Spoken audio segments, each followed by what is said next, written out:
we must attempt it. Then I think we'll walk through, as I said to you, sourcing, domestic and international sourcing both put together, which has got 37 questions. And supplier relation management is again a lot of common sense. There also you can't be wrong all the time if you know basic feeling how to deal with suppliers. That's a wonderful chapter. And that's around 35 questions around. So with this, friends, I start with the very first one, social responsibility. Now the question comes, what is social responsibility? Now we have, sometimes we may think I'm a supply chain manager, I'm a procurement manager, what I have to do with this? But one should not forget that you are managing the supply chain. So once you are managing the supply chain, you are also accountable that in the supply chain, that includes the supplier premises also. It also includes logistic parts also. That means you're not, obviously you're taking care of environmental issues, you're taking care of health issues, but on top of it, there are other social issues around. What are we taking care for the communities around us? So that's what it means in the social responsibility. The social responsibility will cover what are we giving back to the society. Obviously, profit is the first thing we do cover. I'm setting up a plant. I'm setting up a services center. We want to make profit. That's a very key objective. Otherwise, we can't survive. But on top of it, if we can give back to the society, take care of social issues, environmental issues, health issues, risk issues, plus on top of it, if we are affecting the local community, then we should try to give back to them something.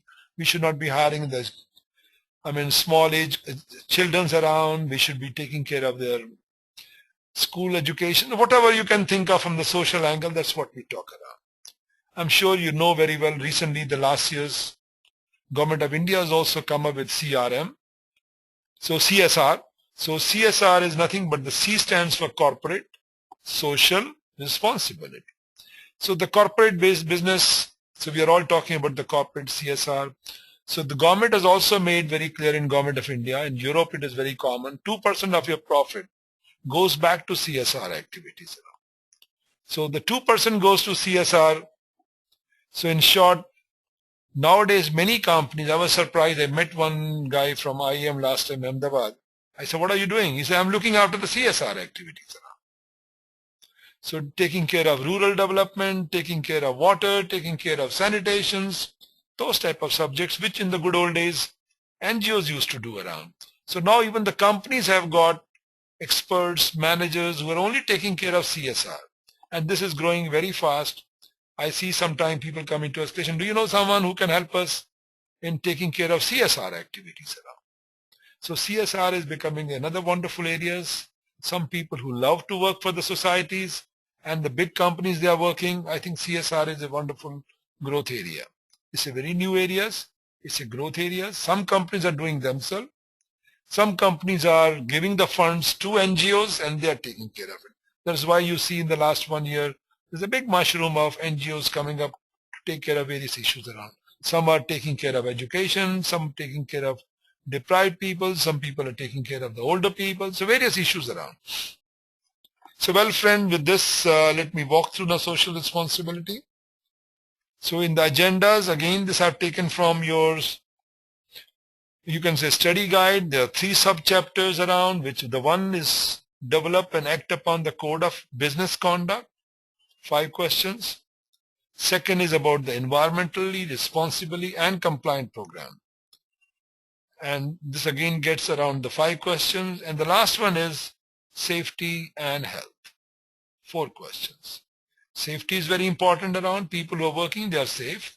Health means I might be working in a company which might be polluting the environments. In the process, the people who work there, they gets polluted, or even the working environment is so not conducive for a good environment health-wise. People are jumbled together, 100 people in a small rooms. So in the process, that is not very healthy. Well, friend, let me walk through the very first one. Again, I said to you in the beginning, many of the issues are very common sense. I'm sure you will enjoy it. And you can't be wrong in your answers in these questions. So let's walk to the very first one. Now comes to the very first is the codes of ethical conduct. So each company, each supply chain, in the supply chain, you are the bosses. So you must develop your own for the supply chain. What is the code of conduct? So the code of conduct, I know many companies have it. Those who are MNCs, they already got it around. The local companies, I still have to see. Some have developed it. I was there with Jindal Steel some time back to visit their plant. They're done to some extent, but some others are still developing around. For some people, it's still a waste of funds. So I leave it to each companies around. So there has to be code of conduct, how we do business. Business with suppliers, business with our own stakeholders. Obviously, stakeholders are looking for profits. But then how do I do with my society also? Even with my customers also. So you have to do a code of conduct with suppliers, with customers, with stakeholders. There has to be code of conduct. Now, to help on this ground, we have ethical supply management conduct, which has been developed by ISM. CIPS UK has developed it. Many of the big organizations, they have developed it. I'm sure some of the governments have developed around on the ethical side. So that part I know still we have not done in India much on the government, from the government side, but private sector, some associations of supply managers, they are trying to develop it. Next comes the principle of social responsibility. What are the key principles which ensures in developing my guidelines? So, there are 4 P's we always talk around. The very first is the principles. Even I'm sure when you are developing your guidelines in the office, it is always driven by the top thing as a principle.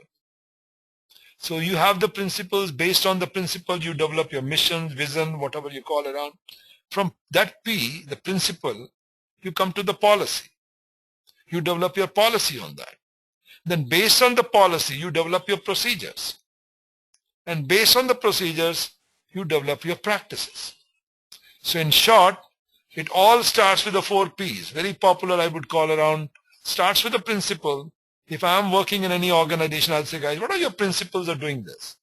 Why you're doing this? So they say, guys, my principle is to take care of this society, take care of this. My principle is to ensure power to everybody around. So they have the vision, they have this mission. So based on those, I develop the principles. So from principle, I make policy. From policy, I make procedures. And from procedures, I make operating procedures around. So that's the one practices part. So that's what we call. We'll talk about organization policies. We'll talk about industry's code of conduct. Now, each industry have their own code of conduct. I'm in a manufacturing business. I'm in an automobile industry. I've got my codes of conduct. I'm in a chemical company. Again, code of conduct. I'm in a pharmaceutical company. I've developed my code of conduct by joining the pool of people who are from that sectors around. Now, this area we have to still grow up. I mean, when I go to my headquarters in the US, we have a group of association of supply managers from each sectors. They meet on every month actually.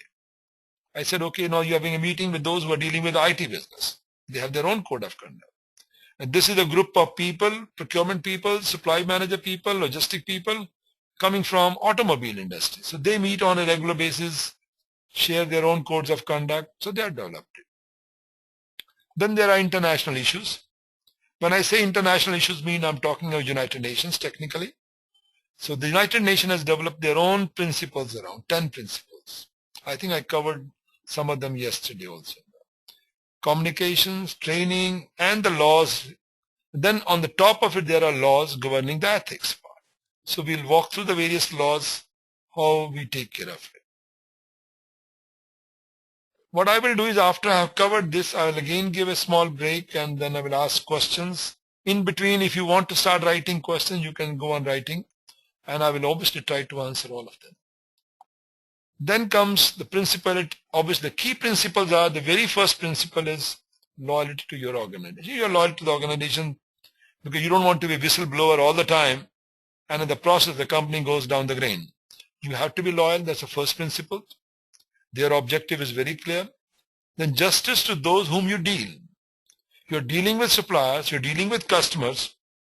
You're not trying to basically cheat them. So both sides, supplier side and the customer side, you're doing justice to them. If customer has asked for some particular product, you're giving them that product with that specs around. And with supplier also, you're doing justice that if the goods have been delivered, you're making payments to them.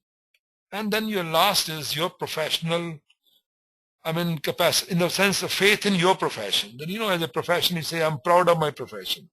So you have your own guidelines as a professional. So that's what we call it up.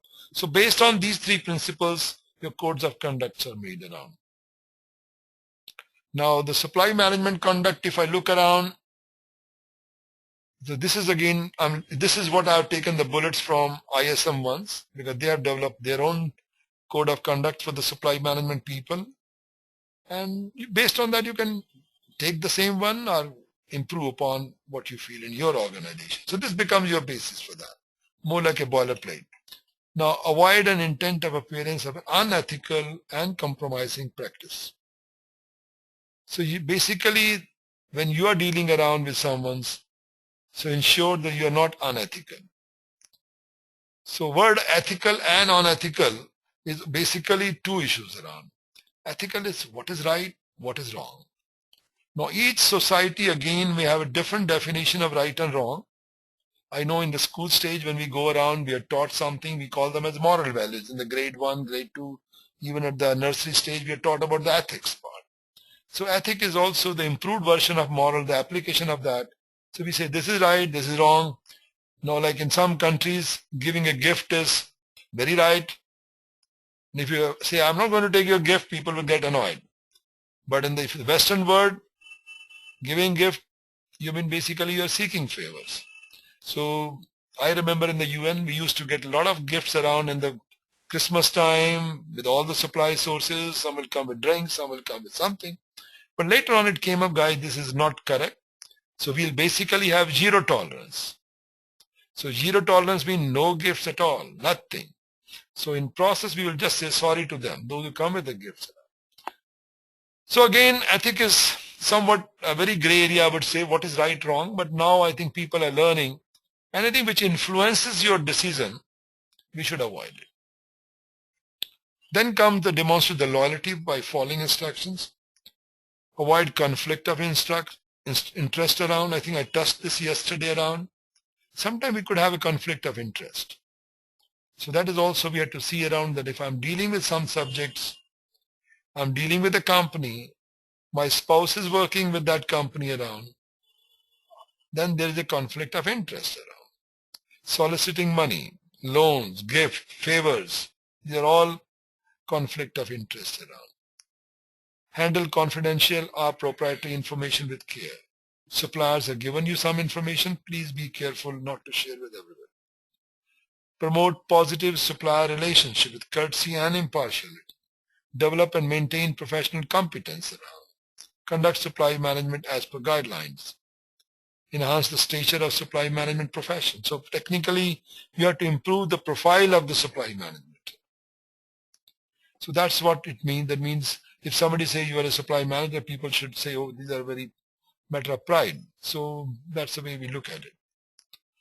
Now the principle of social responsibility, again, I'm walking through those. What are we taking care? It should take care of community. Obviously, wherever we work, we have to take care of the community which surrounds us. We give them back something to them. Suppose if I set up a plant in a very remote areas, I'm creating a lot of wastage, a lot of pollutions, and the people who live around that are obviously affected. So I must give back to the community around, so their health, their safety is not compromised. I mean, you know the case of Union Carbide, what happened in Bhopal. So we have to take care of the community which lives around us. Diversity. So diversity is again, I think, is very, very important around. Diversity in workforce and supply base. I mean, even in the workforce, I come from an organization where it was a must.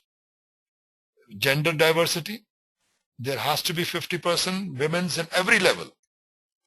Even in the UN, sometime, even at the top level, we used to say, okay, at the topmost manager levels, do we have 50% or not? Till not, we'll give them whatever minor preference you may call around, but diversity is very important around at the gender levels, community level, different backgrounds around, and supplier base as well. So supplier base also, we used to give preference to those supply bases which are coming from minorities, which are coming from women's, which are coming from different communities around. So basically we want to carry the society collectively up. So that's what I think the focus was all the time on diversity. Even diversity we used to have by nation also. How many people are from India? How many from Brazil? How many from this?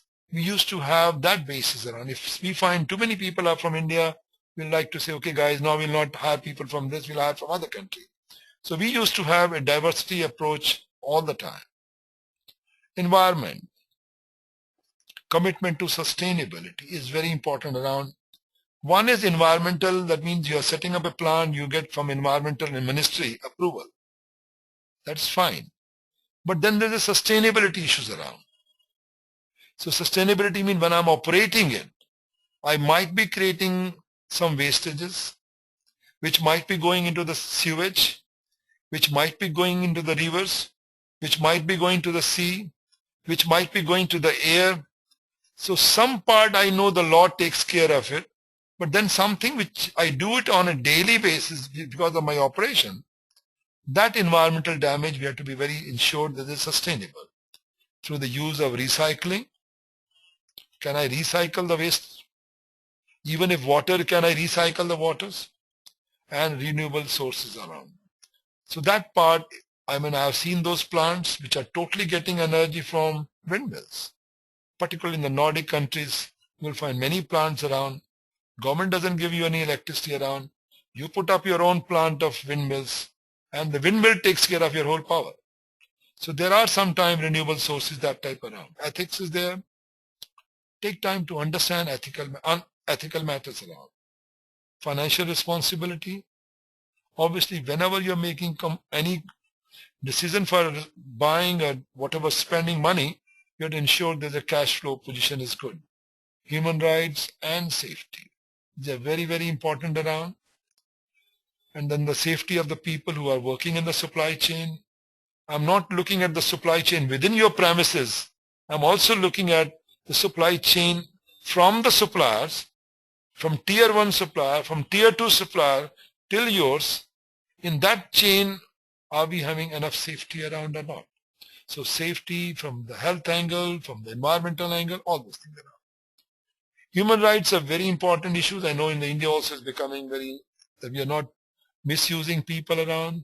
We are not treating them as slaves. We are treating, even the kids are not employed for the job. So people have all the rights around. Then come the organization policies. So you must have your policy which covers a code of ethics. You must cover the document retention control policies around. Environmental management system, which is ISO 14001. For the quality, I'm sure you all know, 9001. Organization structures, reporting line. As I told you that there are many companies which have got CSR managers now, whose job is only that they get it's a big money, 2% of the profit goes to the guy who's managing the CSR, and that guy is giving that funds either to NGOs or setting up their own reporting line. I know this company like Vedantas. Now they are putting up big funds on this. I know a big group around working on Chhattisgarh and other places around. So people take up some areas, try to help the poor peoples and do something for the society. Procurement processes and approval authorities around. In the process and approval authority, there must be something on environment, something on social responsibility, all those things there has to be there. Commitment to community philosophy. So that factor should be part of it. So the policy should cover all these issues around. International issues, I think I did touch on this. We call them, as in the UN called Global Compact. So many companies worldwide, they have endorsed the principles of Global Compact. And that Global Compact is obviously seen very closely by the Secretary General of UN. So the companies, I still have to see a single company from India, but from other countries there are many who have joined these things around, from human rights. we have got 2 principles. I think it's very clear on the PowerPoint, you can see around. Under the labor standards, we have got 4 principles. The very first one is the collective bargaining, elimination of forced labors, child labors. Even in our terms and conditions of the UN, we used to have at the back terms and conditions that we will not do this, we will not do this, all these were there around. If any supplier was found to misusing it, we could terminate the contract and make them liable. So eliminate the discrimination for jobs. Then we have also under the environment principle 7, 8, 9, which I think I have covered to some extent already. The principle 9 is very important on developing the green technologies around. So whatever products you're buying, let's say you're buying cartridges, you're buying paper. Can I buy the recycled paper? Can I buy the cartridges for the printers? Can I buy them also that way around? Or even if you're buying the batteries. Now batteries, when they get over, the alkali based batteries, can I buy the one which I can recharge them around? So those type of concepts has to be there around. Then the last principle is work against corruption. So this is also important. So those companies who sign for the Global Compact, they are audited on these 10 principles to retain the membership of Global Compact. Laws governing issues in ethics. There are different laws. Libel is the very first one. You all know reputation is very important around. So sometimes people love to defame each other's, which we are hearing nowadays on every day when the Lok Sabha elections have to start. So that reputation of someone, you just try to say something because you want to be visible in the media. So same thing happened in the business world also. If business world, they see, oh, this guy is having competition with me, let me say something bad about that company. So reputation is very important around. So ethically, you are not supposed, I think that is what election commissioner is also talking around now, not to misuse this free word around. We say, right to speak. So right to speak is wonderful, but then you are basically saying wrong things, you're defaming others around. So there are some guidelines as a part of ethics. So libel is one, there's a law available. Slander is another one, defamation in oral form. You may not write something on a Twitter or something, but you might be defaming someone on an oral form. So you come across these issues very oftenly, some supply sources does it. And I mean, this is sometimes very common, more from the developing countries, more from other countries. I mean, I have seen around since I've been heading supply chain as a chairperson, handling around $15–20 billion a year. I was involved in approvals. Somebody will write something, the person will lose a business. It's very common. So people will love to defame, people love to do that. So that's what I think I'm very serious about this. People have to have this, some guidelines control on this. Now the next come the disparagements. This relates to making false or malicious statements. And the last is the bribery part. So the bribery part is very, very strong. Foreign Corrupt Practices Act, which prohibits bribes to NGOs, foreign officials. So these things are there around.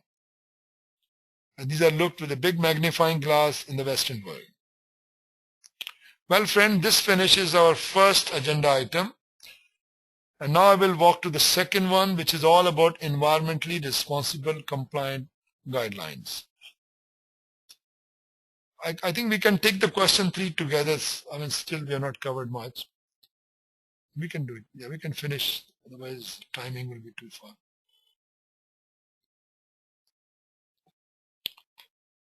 Sorry, friends, I don't want to repeat my yesterday's mistake. I know it was already 1:30. We went on. So let me take all 3 together and then we could have questions.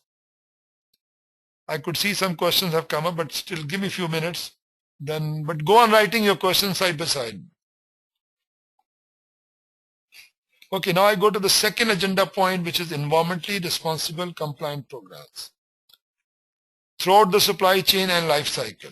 So you have to keep in mind it is one in the chain, and then in the life cycle also. The customer has bought the goods from you, then how do they take care of that? Let's say you have bought, if I look at the supply chain of Dell, so supply chain of Dell does not end by the time you buy the computer. It ends when the whole computer, after 4 years or 5 years, you want to dump it. So computer has got some environmental damaging things, items around inside. So if I have to dump it somewhere, how do I throw it? Where do I put it? I remember in the US, we used to give money to the person who will come and collect our old computers, and then they will try to send somewhere to recycle it. So you have to look around, not the chain up to your end. You have to look around up to the life cycle. So it basically starts from supplier, goes up to customer, till customer has disposed of. Because the disposal is going to the Mother Earth. So we are looking back to the Mother Earth. If you look the whole chain, starting from the Mother Earth, the raw material, converting, and at the end of the day, it goes back to Mother Earth, the whole supply chain. So environmental responsibility looks much wider things. Okay, friends, here again the heading I wrote ERP, which may confuse sometime. It's not ERP, it's not enterprise resource planning, the software. It is, I just said, environmentally responsible procurement. You could call environmental responsibility and compliant programs, or you could call responsible program. Now you have environmental laws, you have regulations, you have risk transfer. How do I risk transfer the risk? Ethical issues are obviously there around. Somebody has to audit. Somebody may say, I'm environmentally responsible. Fine. Then somebody has to audit just to clear that you are so and so. It's just like on quality. Somebody say, my products are quality. But if you say, I'm ISO 9001, it gives a good message to everybody around that you are, in one way, proven by somebody that you are taking care of good practices. It's just like somebody saying, I'm supply chain manager, I'm a supply chain leader. Yes. But if you say, I've done CPSM, then it gives a different message to the whole world that you are really having the state-of-art knowledge. So auditing has to be there around. Organization values are there and policies. Principle of social responsibility and audit. Buy the recycle programs. Some companies, I know, they just put a big motto around buy recycle program. So it's a wonderful way of branding also. In some items, it's a good way of branding as well. Then minimization of waste and end of life cycle. So at the end of the life cycle, how do we take care of it? How do the goods goes back to the Mother Earth? To me, this project is coming up very well actually. In India, I have come across few companies who are working on these projects. Many young people have taken up these things. They collect the old material from the companies and put back to the earth. Now, like you must have heard about companies like Flipkart, others, this, that. Some items are returned by the customers back to the companies. Now, some companies think, what do I do with this? They can't afford. So then there are some few companies are coming up in India who collect these items, they recycle them back. Either they put them back into the market for selling it, or if it has to go back to the Mother Earth, they take care of. They take the spare parts, they do something and put back to the Mother Earth.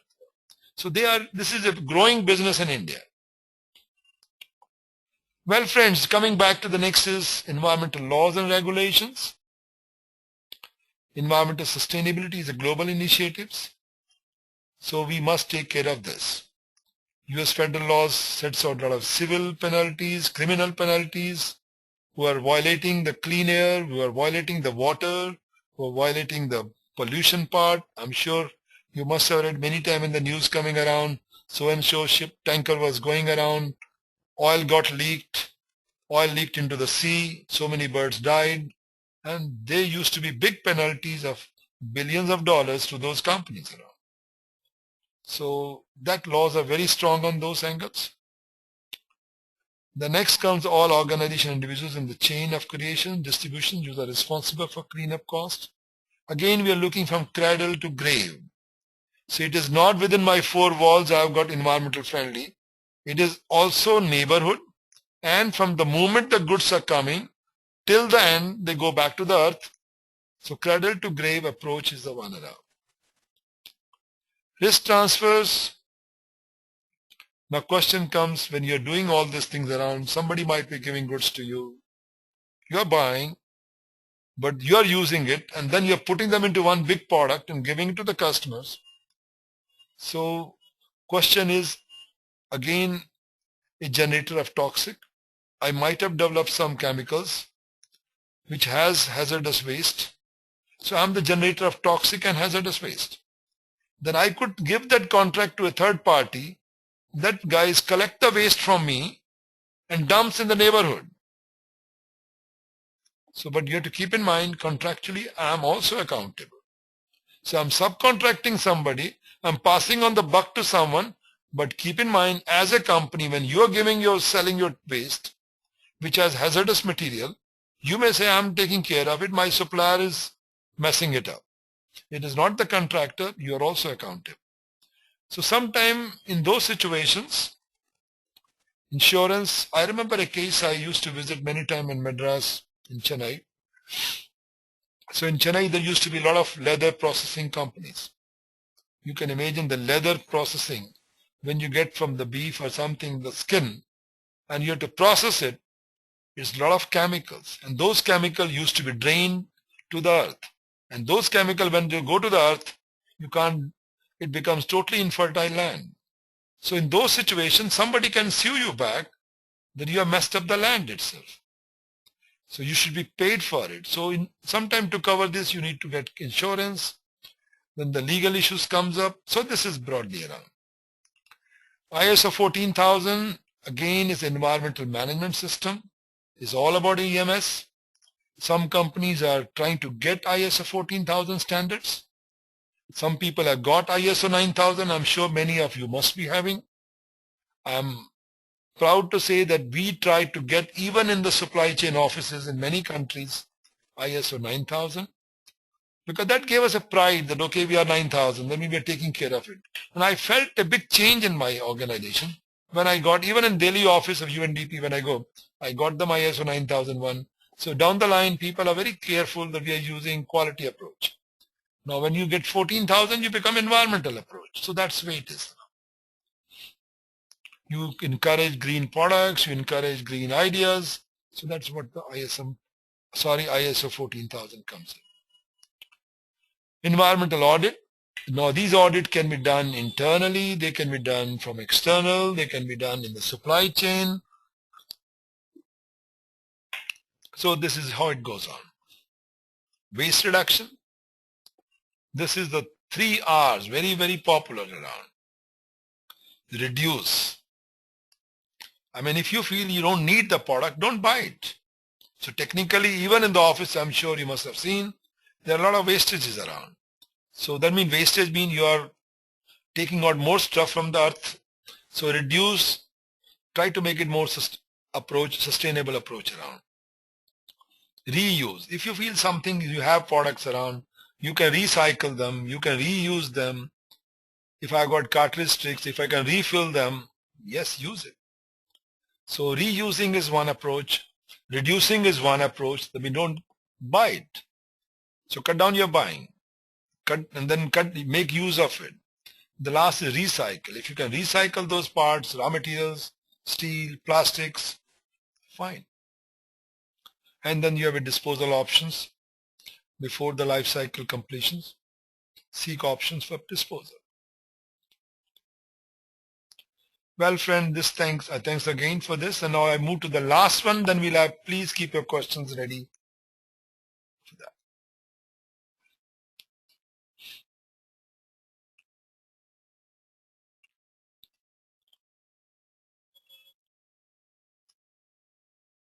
Okay, now in this learning journey, the last agenda item is the last subchapter you could call around.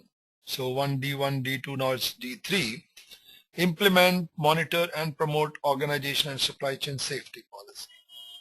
So this is again 4 questions in this. I think this should be very quick and fast. Then I come back to you with the questions.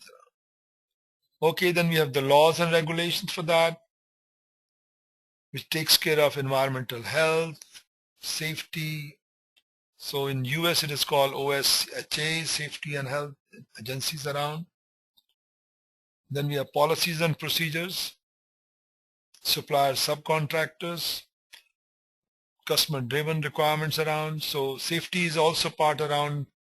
That means this, from where you're buying the goods around, as I gave you yesterday example of, in Bangladesh, like Western countries, many people were buying the garments from that company.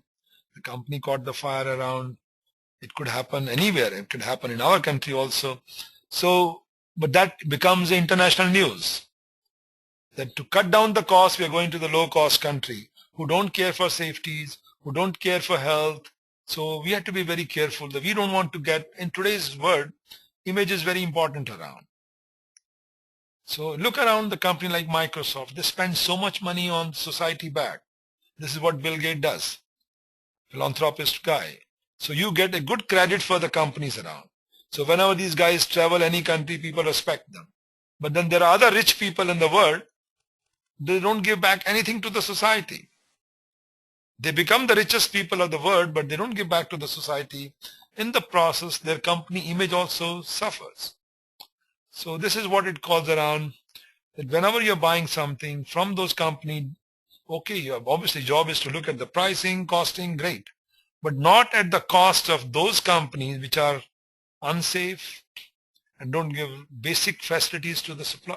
I mean, the people working there, employees, So here I'm talking of supplier and subcontractor safeties around, customer-driven requirements. Sometimes customer wants it, particularly the federal government. It could be Indian government, could be US government, could be any government around. They are very particular guys. Before we buy from you, before we consider you as a supplier, fill this form. How do you select your supplier? How do you do this? So they want to be 100% sure that you are not misusing just by quoting less price around. Policies and procedures. Employee safety is very important. For that, you need to do the training part. Protective equipment should be there around. Helmets, clothes. If you're dealing with the fire areas around, naturally you need to have proper clothes around, proper shoes around. You don't want people to be working with chappals and this. They're working in heavy machinery. Something can fall on the feet. You need to look around this. So when you're dealing with those type of suppliers, and when you visit them, you should look at this, whether this company is worth dealing business or not. Because their bad image could affect your image as well if something goes wrong. Record retention, you need to keep the record of all the safety issues. Now, record retention is what type of record exists in the companies. What does it cost to maintain those records? Who maintains the records? How are the files organized? Are they organized by supplier or PO numbers? Very basic things around. And all records have to be maintained of safety in those companies, even your company and the company from where you're buying in the supply chain for 6 years. So that's like in a finance. I'm sure in India we keep finance data for 7 years, safety records, health records, that in your organization people have not fallen sick too much, something like that. You have to keep a record of it. Well, friend, with this, I think we finished the agenda item on social responsibility. I now keep the floor open to you guys. Please come back with the questions before we go to the next one.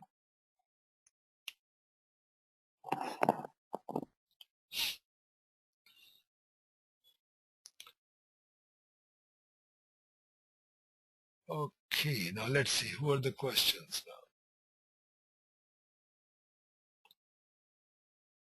Well, friends, I will still keep the mute on because of to avoid the disturbance, but I will certainly try to answer your questions.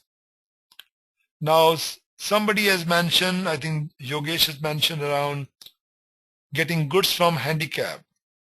I think certainly it's a part of the CSR activities around. So I'm sorry I didn't touch it on this part, but yes, it is a very good thing.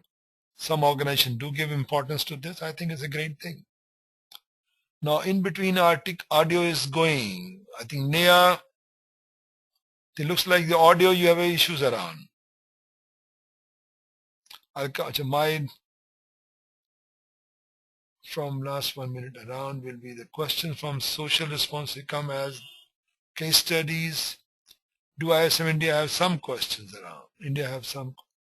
Certainly we have questions. I think I think Tapasya has talked about questions on social responsibility, same as case studies around. We have some case studies I can share with you. So maybe tomorrow or day after tomorrow we'll try to share some case studies on that.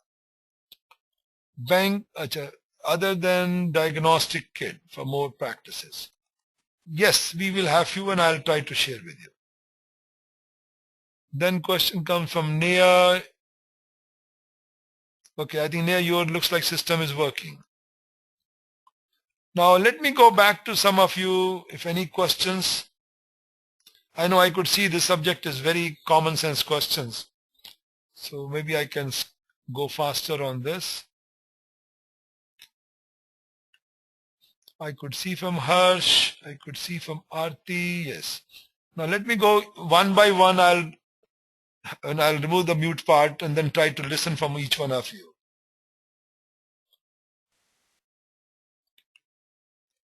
Neha, are you okay now?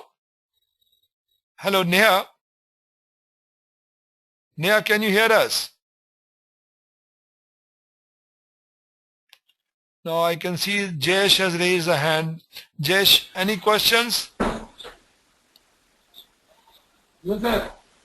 Are you okay first? Able to listen everything clearly? Yes, I am able to hear.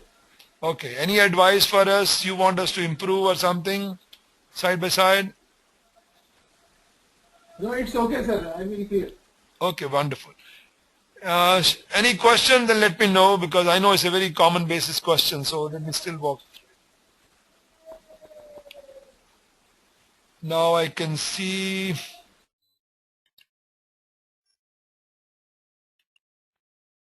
Joshi, are you okay?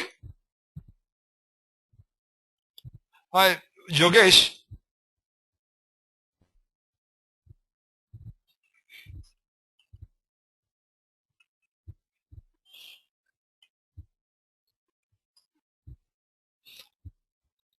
Hi, Yogesh, can you hear me?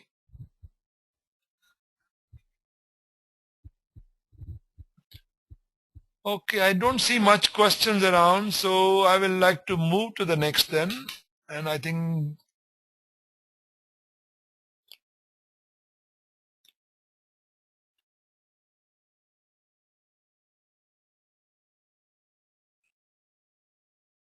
okay, good. No worry.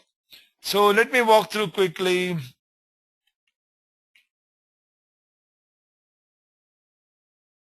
Okay, friends, then now I move to the second one. Next, I think we have covered now so far contracting negotiation, cost finance, social responsibility. So now we move to the sourcing part. So sourcing, what I will do is I'll cover both international and domestic. So if you allow me, then maybe I start with the domestic first, then go to the international one, or whichever way you feel comfortable.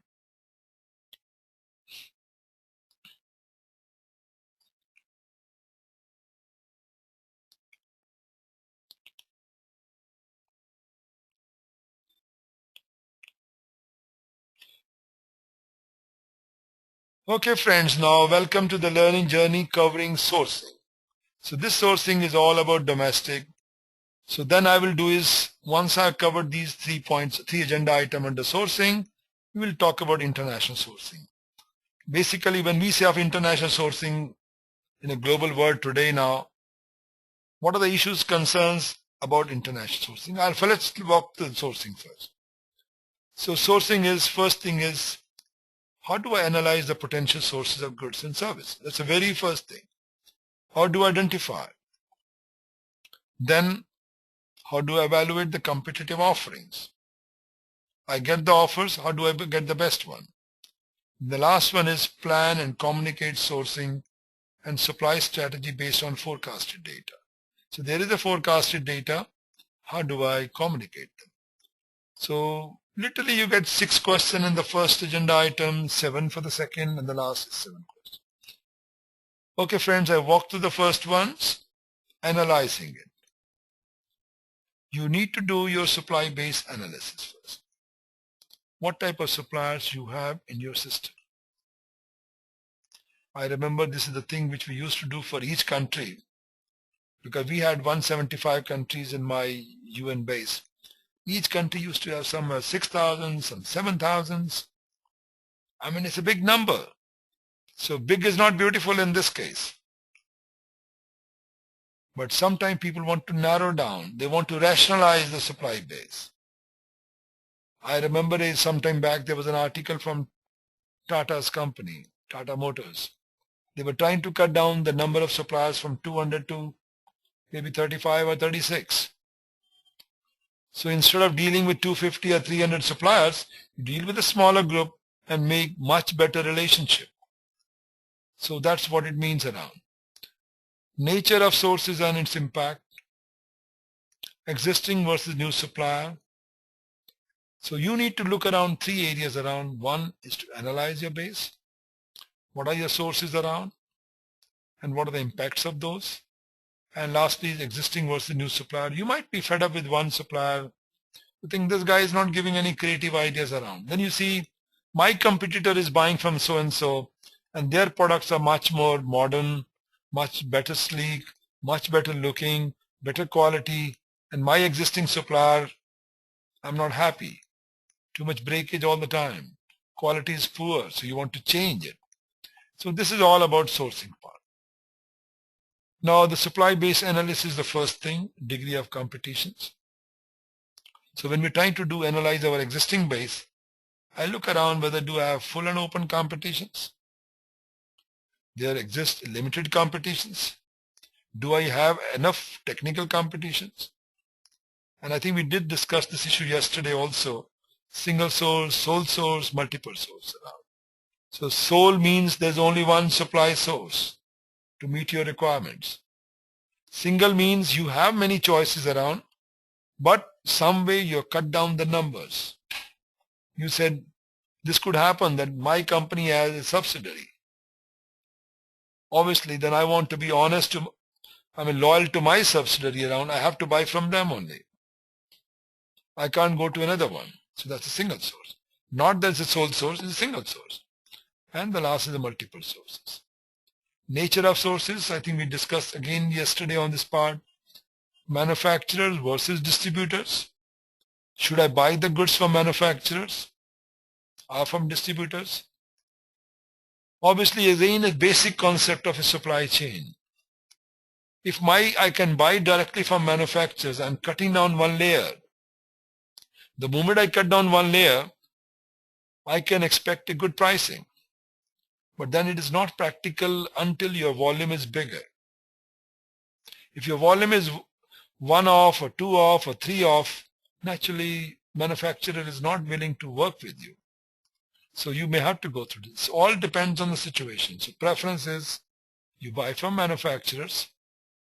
Some of the maintenance item, MRO items, you may have to go distributors because your requirements are very small. But if you're buying for assembly line, you may buy from manufacturer. Now comes large and small suppliers. Should I deal with only large suppliers? Should I deal with small suppliers? Normally when you deal with the large supplier, there are many advantages in terms of quality. And when you're dealing with small suppliers, sometimes this could be a handicap. But then there's also a good point around the small suppliers are much more willing, better to change as per your guidelines. So they could be very willing and friendly to work with you. Large supplier, because you are only one small part of them, maybe 0.5% in their whole chain in terms of sales volume. So they may not care for you. So it's you have to draw a trade-off where you go. I know I had a workshop last time, just a week back, with Mother Dairy in India. So the Mother Dairy is involved in buying food, vegetables. Obviously they buy from small farmers. Now they have a choice to buy from the big farmers and small farmers. So when I look at the Walmarts and those in the US, they buy from the big farms holdings. So when you buy from the big farm holding, you can ensure quality, you can ensure consistency. When you're buying from a small farm holdings, quality and this could suffer. But then there are plus point and minus point. So I'm not getting into details, but keep in mind there are trade-offs, so you have to see that factor. Same thing come to national and local supply. So when you're buying nationally, obviously the cost could go up, logistic cost could go up. It could be possibility the quality may be better because that guy is a national supplier. But then there's a local supplier next door to you. You cut down the logistic cost. But if you could provide them technology, maybe they were more meaningful to you. They work full time for you only. Suppose I got a local supplier whose whole production I'm buying. So then basically they work at I help them on technical angle. I help them getting loans around. So in the process, I cut down my cost also. International versus domestic suppliers. Same story. Whether I should buy domestically, should I buy internationally? When we talk of internationals, the countries which are coming in the international scenarios are China, India, Brazil, Argentina, Mexico, Eastern Europe. So these are the one international. So in a global world, when I look around, if I'm sitting in the US, they'll say, okay, should I develop my software here? Or should I get it done in India? Or should I get it done in Philippines? The low cost. Same thing I think about manufacturing. Should I do in my country or should I get the manufactured part from China? Or should I get from Vietnam? Same thing sitting in US, somebody may think let's get from Mexico or from Argentina. So these are the ones you have to look around the benefits. Normally people when they go for global sourcing or international sourcing, they expect a saving of 25-30%. But on the logistics side, the cost may go up. So you have to see at the end of the day how much savings you're able to bring into the country. International sourcing. There are two words I want to again clarify. I know I'll come back again to the international sourcing later also. International, global, domestic. International means from one country to another country. That is purely international. Global means your supply sources are globally. You're buying globally and you have 10 plants in the different countries around and your sources are also globally. Case like Apple phone. Assembly might be done in China, the parts may come from India, the parts may come from Japan, the parts may come from Germany. That is a really global sourcing. One product. End product is one. But many countries are involved. That's a global sourcing. In another case, I'm only making fans. One part is coming from other country around, rest I'm assembling myself. It's international sourcing. So international sourcing is one country to another country. Global is to make one product, I'm dealing with many countries around. That's a global sourcing. So there's exchange rates, unpredictable, could affect the prices in local currencies. Payment processes, as I said yesterday, letter of credit, bill of exchange. Duties could be ad valorem, and on top of it could be based on consumption. Transportation and timings. Now it may cost so much. Applicable law, I think we discussed yesterday very much in detail on this. Nature of sources. Now the mandatory sources, as I said yesterday also, if I have to buy from my subsidiary, emergency sources, small and underutilized business around, cooperative, consortium, joint ventures, etc. Existing versus new sources around. I have a source in already, but I'm looking for a better one. Market conditions have changed. New technology, new designs have come up in the market. I may not like to use my existing supplier then. Product complexities, technology changes have happened around. Or I have become more technical savvy. I want my supplier to be technical savvy. I can link with them online. My existing supplier is still a very old fashioned, then you may like to change the suppliers around. Urgency of need. Setting up new supplier may require training and thus delay. Quality expectations, supplier process, adequacy of competitions. Well, friend, I'm just skipping this basic things around. Now comes existing versus new supplier, again going on the cost versus value of resources. What are my long-term needs around? In case the existing supplier stops it, how do I manage it? Long-term relationship is very important around. Supply-based optimizations. and change in supplier organizations. I might have a wonderful supplier, but then I find that company has been taken over by another company, or the whole management of the company has changed, and that management has brought the company's quality downward. Their whole objective has changed around. So in those situations, I want to go for new source around. Then I want supply disruptions are there around. That country is having political turmoil, and I know my goods will never reach my country. Or the two countries have gone on war. The relations are very bad. To get the goods from those countries could have. So I want the continuity of my supply chain. I may look for it. So this is what the various issues are there when you try to move from existing to new sources around. Now some could be based on, again, same chapter again, trying to find the new sources around through Thomas Register. This is a wonderful book. I have used very often Thomas Register. The only negative part, it covers only the supply sources from the US. It comes in a software form. You talk of any item, you will find Thomas Register giving you millions of suppliers. And I know when I used to get hard copies of this, I could lay down the books from one corner to another corner. It could take 10 feet of space just to put the books of Thomas Register, alphabetically A, B, C, D, up to Z. So it's a wonderful books around, Thomas Registers, which gives you supply sources name, any items around. I have used very oftenly. And that's more like a yellow pages, but still helps a lot. Trade shows, periodicals, peer benchmarking. You try to benchmark with your peers, and that's how it goes on. Well, friend, thank you with this. Now let me move to the second one. But keep your questions on side by side.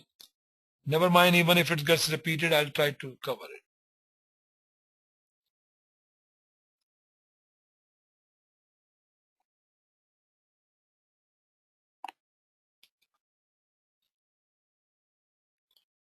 Okay, now we move to the second agenda items, that is evaluate competitive offerings. You get offers from suppliers. X supplier has given you offer, the Y has given to you. Which one is good? One may be good on price angle, one may be good on technical angles. How much weight I should give to technical, how much weight I should give to price. So those factors, how do we go about it? So that's what I will walk through quickly with this. So you need to develop evaluation of offers, matrix. Then come the receiving, controlling. I think we did touch a little bit yesterday. Some subjects are common. When we were doing yesterday solicitation document, we went through these points around. Now come offer responsiveness, technical analysis, operational analysis, cost and price analysis, offerer's capability, transportation terms, and other factors around. So decision matrix could be, you have a scoring philosophy, then the receiving, controlling, analyzing. I'm just moving very fast because this we have done to a lot extent. So you might be thinking why I'm coming back again, but this is what it is in the books around, so I thought let me walk through quickly with this. Offer responsiveness, here you have to keep in mind, we went through the terms called RFP, RFI, and here I think there's a mistake. It should be RFQ, request for quotation. So we use the P word for proposals. Basically, when you're looking for solutions for services. RFI, as I told you yesterday, you're seeking information upfront, and RFQ is a quotation part. Now, quality requirements, as with specs, offer must comply with quality requirements. Terms and conditions to mitigate risk. Each has got its own boilerplate, each company. So boilerplate means the standard printed terms, conditions. If you want to change any terms and condition, I'm sure in your company you need a legal approval before you change it. Product and service substitutions, and the last is use of technical proposals. So which are unpriced. So I think we discussed yesterday about taking unfair advantage of suppliers. Sometime will come before you sell to you, they'll say, guys, I remember some companies like even PwC, they'll come, they'll say, oh, we can help you on this. They will not charge us any money. They come, they make a study with you, give a wonderful report, your management is convinced, and now you're going for bidding to find the best supply sources. So naturally the guy who has given you technical proposals, it becomes automatically they will get a business. So that's how you can say backdoor entry to get the business. Technical and operational analysis. You need to visit the companies, you need to have the morale of the companies, and any technical analysis has to be done, should be done by cross-function team. Now total cost versus price analysis, profit analysis, saving analysis. I think we went through yesterday again on this. Life cycle costing, cost analysis. So you try to analyze the cost on materials, labor, overhead, general, and that's how we work. Because under the cost management, yesterday we touched many of these points around.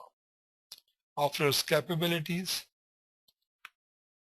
So we talk about the past performance, capacity to take on additional business, skills to manage specific products, integrity in the past business dealing, time in business, certifications, financial factors, reference checking, all these are very important. Terminations, transportation part, again Incoterms. As I said yesterday, these are changing every 10 years. They are made by Institute for, ICC, International Chambers of Commerce in Geneva. They do it. So this time they have removed many of the D terms. So C terms, D term, E term, F term. So there are different terms around. I will just summarize in one word. On the one extreme is Ex Works. There you are just picking up the goods. You're paying the money. Anything happens on the way, it has nothing to do with the supplier. It's just like going to a department store. But then there's another end where DDP is a delivered duty paid. Till the goods reach the client, it is the responsibility of the supplier. Let's say you're getting a car, you're buying 20 cars from Japan. If you're buying DDP basis, DDP Mumbai, till the car reaches in Mumbai, you're not making payments. If anything happens on the way, the ship is sunk, it is not your responsibility. But the moment you buy on FOB, CIF, RCIP, the supplier will say, my responsibility is only up to loading point. The moment I load the cars into the ship, what happens on the way is your problem. You can't stop my payments. The ship is sunk on the way, but you can't stop my payment.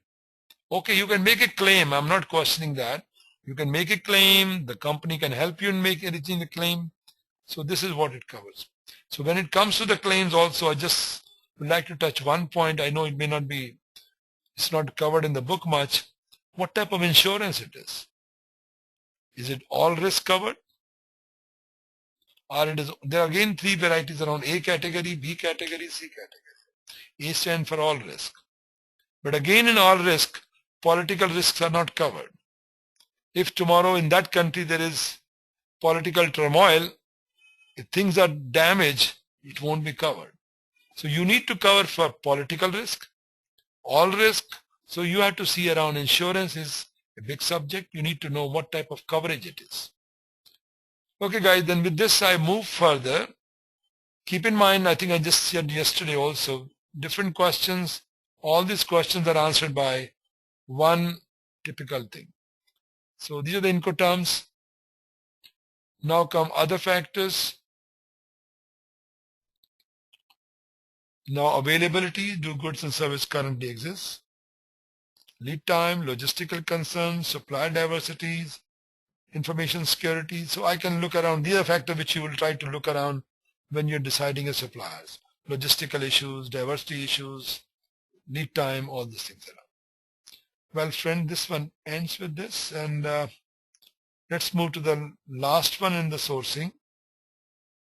And then I'll do international sourcing and put forward the questions to you again.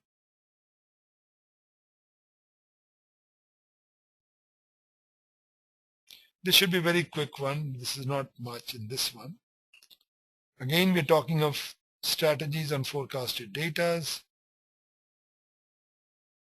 buying strategies, financial tools, forecast of volumes, factors in selection of methods of procurements, which method I should use.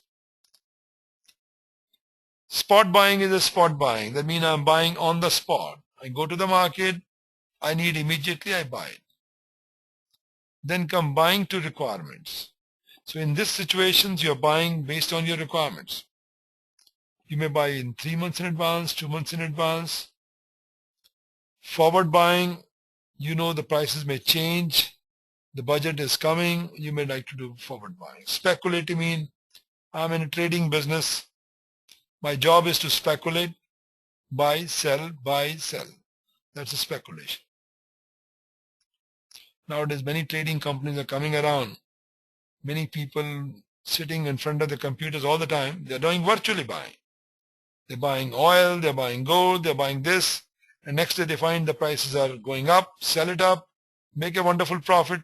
The things are not moving. Physically, nothing is moving. It is all virtually you're buying today, selling when the prices goes up. So physically, there is no movement at all. It is commodity buying and selling. So it's a great business nowadays picking up. Okay, guys, then come to the volume purchase agreements. Life of product cycle, just in time. I know we talked about just in time yesterday. Some it is a lean concept. Yes, is one approach to become lean, but lean goes much bigger. If you feel I want my supply chain to be lean, just in time is one aspect of it. My process should be simple. My procedure should be simple. So that is also part of lean around. If there are 15 steps to get the approval done, that means again, it's not a lean process. Like somebody was saying, I met someone, he said, oh, to do export, I need 35 signatures. So that you can imagine, if I had to need 35 signatures, so it's not a lean process. So lean means making it very to the bones, basic necessity. Buying strategies. Okay, then the consignment, where the supplier is buying, but they keep the inventory at the buyer's place. Commodities, market dynamics, exchanges, terminologies. I thought we touched this point also yesterday. Financial tools we talked about, forecasting of volumes.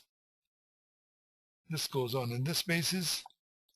Method of selections of procurement methods.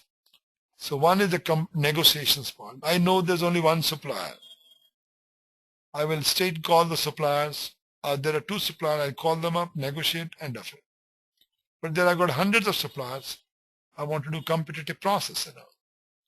So degree of competitions, too big or small, all the factor comes around. If there are industry standard product or is my design, it also affects my procurement methods around. Urgency, it also goes up. If very urgent, my line is stuck, naturally I'll go and do the spot buying. Dollar values, nature of products, type of contract desired, frequencies, customer requirements around. Sometimes customer come with a unique expectations, unique requirements around which only 1 or 2 suppliers can do it. So that's how it goes. Lead time, level of flexibility, risk. So these are the ones element which goes into deciding what method I need to do. Well, friend, with this, I think we complete the discussion on sourcing. And now I'll move to the international sourcing, which we left yesterday.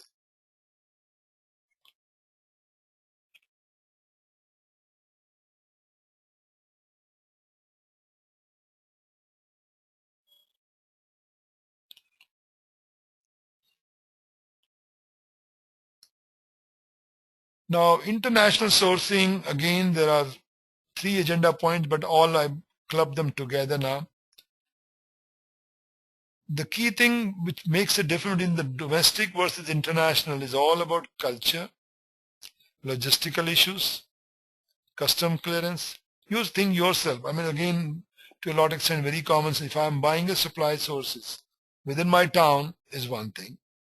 Same item I'm getting from US, China, Vietnam's, or even from Australia, I've got to take care of that custom. I have to take care of logistics. I have to take care of the language part. I have to take care of the customs part. So culture part, all those factors comes into that. So let's talk, and the second is how do I develop a relationship with them and maintain the documentation part, because in local there's hardly any documentations. When I'm trying to import, one side is a custom clearance on export, one side is a custom clearance on import. You can imagine the custom clearance mean documentations. So those documentation I have to develop around. So three components in this one: documentation part, source of goods, developing the source of good, and identifying the source. Now, international sourcing can provide many good benefits. If I look back 35, 40 years back, this was not very popular. We used to try to look around nearby supply sources. Now the world is becoming member of World Trade Organizations. So once you become WTO members, that means you are giving a preferred nation status to everybody. I'm member of WTO. My neighboring country is also member of WTO. So by definition, you're supposed to give preferred nation status to each one. Preferred nation means everybody can bid there. If you feel that you want to give some benefit to your local supplier, you can give some benefit to them. You could put higher tariff on the one which are coming from abroad, but you can't stop them. So this is where you must have seen, since China became part of WTO, they are everywhere. So international business requires understanding of cultural awareness, business requirements, infrastructures, risk and balance of the costs and benefits, cultural awareness. Now the cultural awareness is a sum of many factors around. We say we have an Indian culture, somebody may say it's a Western culture, somebody may say Oriental culture, Japanese culture, whatever you may say around. Culture is a sum of many elements around. So which I'll talk about it. So another major barrier is resistance to change from a long-standing supplier. So sometimes we also have mindset, come on guys, you know very well, I call the guy is very friendly with me, deliver the goods when I need, but suddenly I change the supplier, I have to build my relationship again. So that's, I'm sure those of you who are dealing with supply chain all the time, this is very common. So this one is the one which came from the Krasik, again very famous guy. He was the very first one in 1983 or 84. He wrote down the article in Harvard Business Review. The magazine one, he wrote down, the procurement must be strategic procurement. So there he said around, he divided all the procurement into 4 parts. I mean, you know also in your office, whether I'm buying a pen, I go through the same steps around. Whether I'm buying a plane, I go through the same process. Particularly true for the public sectors. If I'm buying even a safety pins, my process is same competitive process, I need to get 3 quotations. If I'm buying aeroplane, I need to get 3 quotations. While we know very well one costs millions of dollars, one costs nothing but a fraction of a rupee. So, but the methodology is same, but this is what he came up around. He said we must distribute our procurement based on the risk and based on the profit impact around. So some items are strategic, some are bottleneck, some are non-critical, some are leverage. So our procurement method should be divided based on this. So this is a wonderful thing. And another consulting company has divided this 2x2 matrix into basically chessboard, which is called procurement chessboard. So that procurement chessboard gives you 64 choices depending on where the spend comes in. So this is where I've expanded the same thing. It becomes now 3x3. Earlier one was 2x2. Now it is 3x3. So you get much more details on this. And same has been expanded to 8x8, 64, more like a chessboard. Now the barriers to worldwide sourcing. So naturally the biggest barrier is the lack of knowledge. So that's a part. So the barrier part is again worldwide sourcing. This is a lack of knowledge and skills concerning global sourcing. So sometimes skills are not there.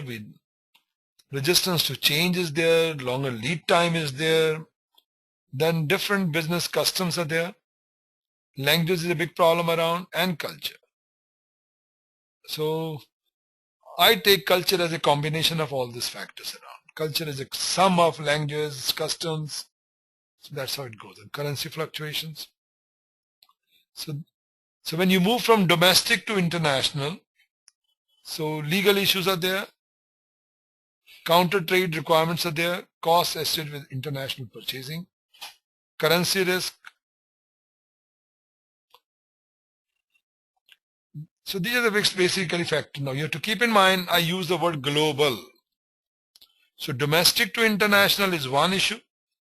From domestic to global is another issue. Today your company is buying all items or services from domestic. Then you say, okay guys, let me go to another country. That's domestic to international. But then you say, guys, let me buy from 5 or 6 countries around. You're becoming global. So you're trying to tap the whole world. Wherever I can get best things around. You know very well, like power plants, they're buying coal. We have a coal in India. But then some people are buying coal from Indonesia. Some people are buying coal from Australia. So some companies are becoming global because they are not able to buy coal from India. They say, guys, let me buy from Indonesia or from Australia. Some of them are owning the mines there even around. So it's becoming very global. Cultural understanding, as I was saying, is sum of languages. You all know very well, when we speak our own languages, it brings a bond. So that's again a culture, religions, values. What are the values for us? Customs, social institutions, and education. You must have seen some friends have gone to the same school, from school level to the college level. They develop a similar cultural understanding around. So education also contributes a lot to your cultural part. That's how it goes on. Issues on global sourcing. So earlier we talked about international, now we're talking global sourcing. You need to understand, some people all the time talk about, is globalization good or bad? I know I was teaching one subject on international business, which is a very popular subject in the MBA's program. I took some classes in teaching the students, MBA students in Delhi IIT and then MBA in MDI also. International. So it's a very common subjects around, is global sourcing good? Globalization good for us? So if you look around, globalization has made us to look same in terms of dress. You might be in X country or Y country. Habits are becoming more or less common. The food habits are becoming same fast food. What you see in X country, same in Y country. So globalization is bringing one uniformity. So world is becoming a small village. Or even the book which was written down, The Flat World. So globalization has tried to make us a flat world or one village, one thing. But the negative part is also one thing. Those who are left behind in this race are becoming poorer. Those who are able to move faster on technology path, they are becoming richer. So those who have taken really the path of technologies, knowledge, they are the knowledge upfront, so they are becoming richer. But those who are left behind, they are not even picked up the knowledge, they are behind in technology, they are poorer that way. So, well friends, coming back to the macroeconomics, microeconomics, macro is at the country level, global level, micro could be at your domestic level or the state level or whatever. Structure and dynamics, global marketing, good reasons to procure. One good thing is about the global is today market is not your own. You can supply to the whole world. So the world could be your whole market. So that's a good thing about it. You can also buy goods from any country wherever it gives you the best deal. So common accounting standards. So this is where now some countries have their own accounting standards. When I make my profit and loss, I show profit or I show loss. But if same I have to do in another standard around accounting standard, that loss could become into profit, profit could become into loss. So those changes are there around. So now people are coming with a common accounting standards because the companies are having branches like Airtel as a company here, they are in Africa. So if I have a branch in different places around, I want to have a common accounting standards. That's what it goes on. Human resource management, labor skills, human rights, legal implications. If I'm trying to use somebody's brand, how do I manage my brands around? Intellectual properties, those factors are becoming very important now. Legal issues, there is a common law versus codified law. Most of the countries which are Anglophone countries, India, many part of Africa, whole South Asia I can call around, because we were the English colonies. So we used the common law. We took the common law as it is. It's a British old law around. So we took it that, modified it. This is what yesterday when somebody asked about, I said the law we took around, applicable law in 1860, 70, whatever, it goes 150 years back around. We took up and then what we improved somewhat on it. But the base comes from there. Different levels of protections for the buyers, intellectual property issues. No, but the UN has come up with its own guidelines, particularly when you're dealing from one country to another country. What trade organizations? The purpose of WTO is to promote globalization, promote more this preferred nations concepts around, opening up the countries around. So this is what their job is. Now, identifying international sources. So naturally, when you're trying to identify, you look at the infrastructure part, risk assessments. Obviously, you will look at the World Bank report, the government report, intelligence reports. There's a one beautiful magazine which comes up, Economist. So Economist, I'm sure many of you must have come around. Economists also produce economist intelligence reports for each country.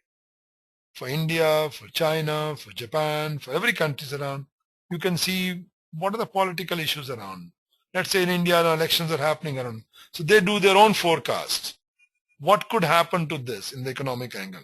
So it's very good for if I'm working in a big companies, dealing with billions and billions, I have to know what could happen to my currency, what could happen to my business.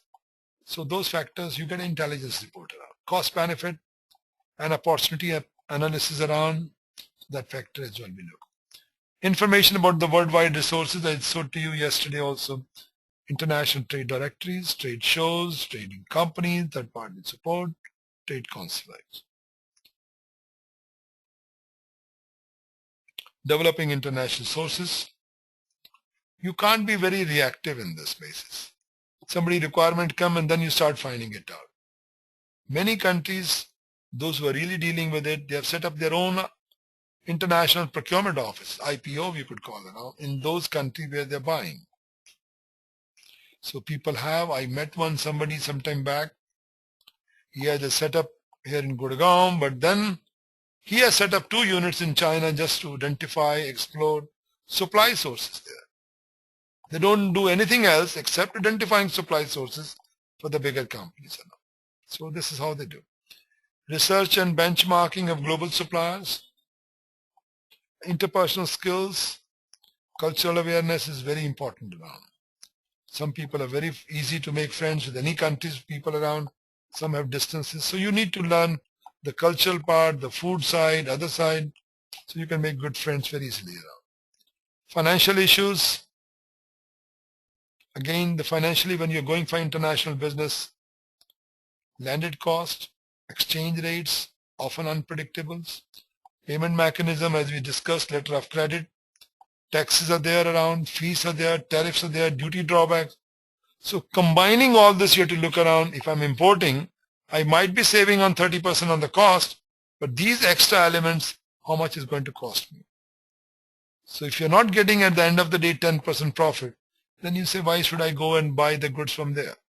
Let me do it in my country. Letter of credits. So letter of credit is from one bank to the other banks around. So supplier has got his own bank, buyer has got his own bank. When one bank to another bank, they get bill of lading, they get all the documentation, the payment is released. So supplier is very sure the moment my bill of lading reaches, clear bill of lading, my payment will come. International transaction cost. So you have to keep in mind these factors. The base price is there, tooling, packaging, escalation, transportation, custom, insurance, payment. Now, when you're moving from your local suppliers or national supplier to an international, you need to do some good homework on this. That's what I'm talking of the business case. I think I did touch these points around. There are two things which are coming here, 4PL, 3PL. This is becoming a very popular subject nowadays. So 3PL mean third logistic. So basically the whole logistic work I give it to third party. So P stands for party logistic. 4PL mean fourth party logistics around. So when I've got four or five logistic company to oversee them, I have fourth party logistics around 4PL around. So this gives you when to go, how to go. I think we touched it. International transaction cost, additional fees and commissions, custom broker fees. So this is what it covers. IPOs, International Procurement Office, you want to set up around. Identify potential suppliers. Their job is to identify, get quotes. Their job is to expedite and trace shipments. Their job would be to negotiate supply contracts, obtain product samples, manage technical and represent the buying companies. This I see many people are getting into this. Many people who work for 10, 15 years in Korea, China, in India, they're setting up their own units there now, trying to help many companies in this business. Cultural issues, we talked about it. So documentation is the key thing around. Letter of credit you need to understand. The bill of lading you need to understand. Dock receipts, import receipts, certificate of origin. This is a very difficult one to say, certificate of origin. In today's world, nothing is one country. You might be getting goods from, let's say, Taiwan, but the chips might be coming from US. The plastic might be coming from somebody else. They might be assembling. So the country of origins, the definition we came up in the World Bank was there must be minimum 20% value addition in that country. They should not be just putting the parts together and selling it to you.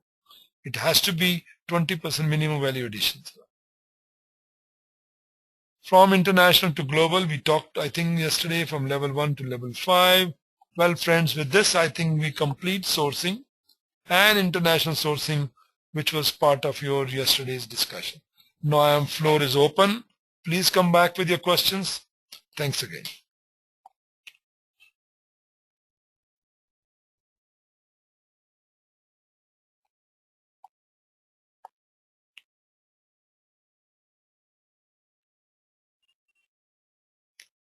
Okay, now let me walk through some of the questions which your friends are given.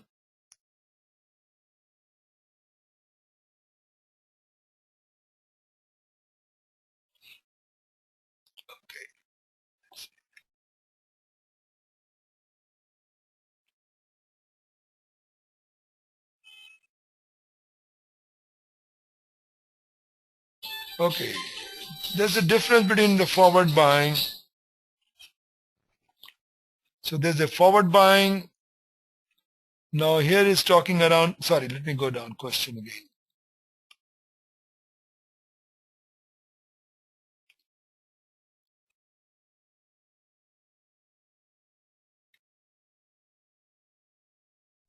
So all goods, okay, please move ahead. Difference between forward buying and speculative buying. Okay, good. This is Harsh has raised the question about forward buying versus speculative buying. And let me also know whether the industry still follows hedging around. Okay. Tapasya also raised the question on that something. So let me show the forward buying and this one speculative buying. Speculation, as the name it is, speculative. More like gambling. I'm in a business of commodity buying. So in a commodity buying, I know steel prices are going to go up, budget is this, market is booming, economy is doing very well. Obviously, production can't catch up that fast. Or now economy is down in India like for the last 1 year. So we feel, okay, now real estate is going down, things will go down. So speculative means I buy in advance and then I sell it when I feel the market is going to pick up. It's just like real estate. I buy a 3-4 apartments, takes loan, then I feel, okay, the prices are low now. When the economy will pick up, I'll sell it. So it depends. It's all speculations. They are mostly the traders, Sometimes you also do speculation in the company also. Company will say, guys, we have enough cash. Let's buy this raw material in bulk. The market is today down. Sometimes the other one is the one you forward buying mean you know very well, I need this item. You have a requirement in the next 6 months, 8 months. And if you feel if I buy after 6 months, the price could be this. If I buy this, the price is this. So you make your forward buying and then you propose a case to the management. Well, guys, our requirements are there for this. We're buying brass from so-and-so country. It's coming from Malawi. And I need this after 6 months. One could be that I place an order after 4 months. Second could be I place an order now. If I place order now, I could make a saving of 20%. Although my inventory will go up, but I save on 20% here. I may increase the cost by through inventory. So you make a business case and you buy it. That's a forward buying. You buy in advance. So other one is speculation, nothing more than that. So there your speculation, your job is basically gambling, mainly the traders around. Whether the industry still follows hedging, yes. I think I have been involved in this. Hedging is still used around. If you work out big companies like Apple, let's say example, I know one of my friends was working there. His job was doing only hedging, nothing else. He knows very well, I'm going to sell my end product in Japan because they sell their end product in every country. And they know my funds will come from Japan after 6 months. But today I'm buying my components here. And again, I'm buying everywhere in different currencies around. They used to hedge each other. And that hedging alone could make a big saving in billions. So hedging is still used. I know Aarti is raising the question of hedging. One more question that was covered yesterday, but still could you please let me know. Let me walk through the questions again. The difference between forward auctions and reverse auction. Okay, let me say hedging first. As the name hedging stand, you stand behind something. You say, okay, you hedge it. Today's rate is, let's say Indian rupees is 62 rupees a dollar. And you feel this is going to grow bigger. From 62, it could go, depending on who comes in the power. If this party comes in the power, our economy could go down. If this party comes into power, our economy may shoot up. You know how the Sensex works. So if dollar becomes stronger, that means rupee is becoming weaker, and you feel, I'm confident 62 could become 65. So today you are placing an order, but payments you will be doing after 3 months. And that time when you have to make a payments, you have to pay more in dollars. So in that situation, you may like to hedge now. But if you feel it depends situation. In one case, you may have to pay more in dollars. Let me repeat again. If today is the 62 rates, and 62 with that dollar amount is X. But if I have to do, so that means for $1, my price is in dollars. I have to pay in rupees, I have to pay 62 rupees.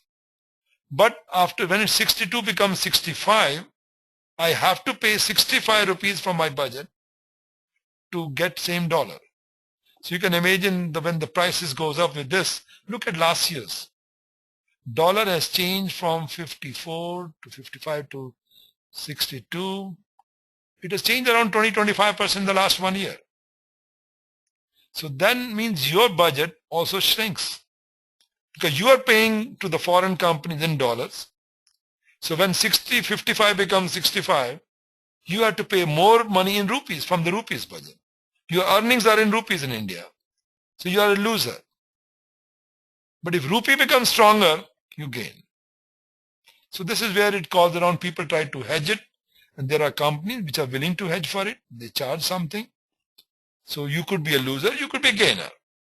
Say if I had to ask you, after 6 months, what could happen? Will dollar become stronger or rupee will become stronger? So it's a call. So you take a risk for that. So there are people who are only doing this job and does this. I think Aarti, I hope this answers your questions on hedging part. Now Tapasya was difference between the reverse auction. I think, let me try to answer the forward auction and reverse auction. Reverse means this is a reverse of auction. One is auction, you are buying, correct me, I think I may be mixing it up, because one, the term is auction. Auction is the term we use in the procurement, selling. As you have seen in the movies, everywhere around, people trying to do auction. Auction means selling. I auction it. There's so many people sitting on the chairs. There's a guy, we're selling this house, we're selling this painting. Everybody gives a bully, okay, this is the price, fine. And who gives the highest price, they get the contract. They get the painting, they get the house, whatever you're selling around. Now, this same concept, I reverse it, auction. Now, auctions could be again Dutch and this English auction, which I'm honestly not fully aware of it, but the reverse auction, which we are using in India, and many places I've used around. So reverse auction is used for procurement. So in the reverse of auction, I use it for procurement. I know I'm going to buy, I'm in Maruti and I want to buy 10,000 metric tons of steel. I'll say my requirement is 10,000 metric tons. Hindustan Steel says, okay, for 10,000 metric tons, and the market is today, is a buyer's market. So sellers are willing to get the business, this big inventory piling up. Hindustan Steel has a big inventory, Steel Authority has a big inventory. Then Tata will come up, okay, we'll give you this rate. But nobody knows who's giving the price. So Tata Steel puts up the price electronically, 2,000 rupees, let's say for the sake of it, per ton. I'm a buyer. I see 2,000 rupees. Then I say, okay, anybody else? Next one comes, 1,900. Then Tata thinks, okay, now I have to get this business. From 19, they could come to 1,800 rupees per.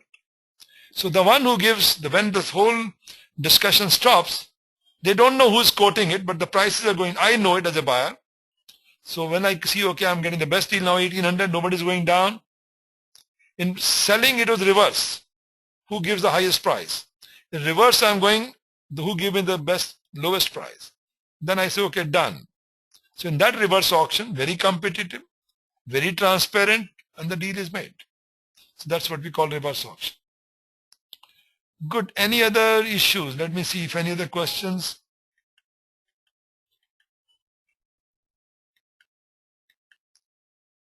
So there was forward auction, reverse auctions. Please explain more on SCR 1, 2.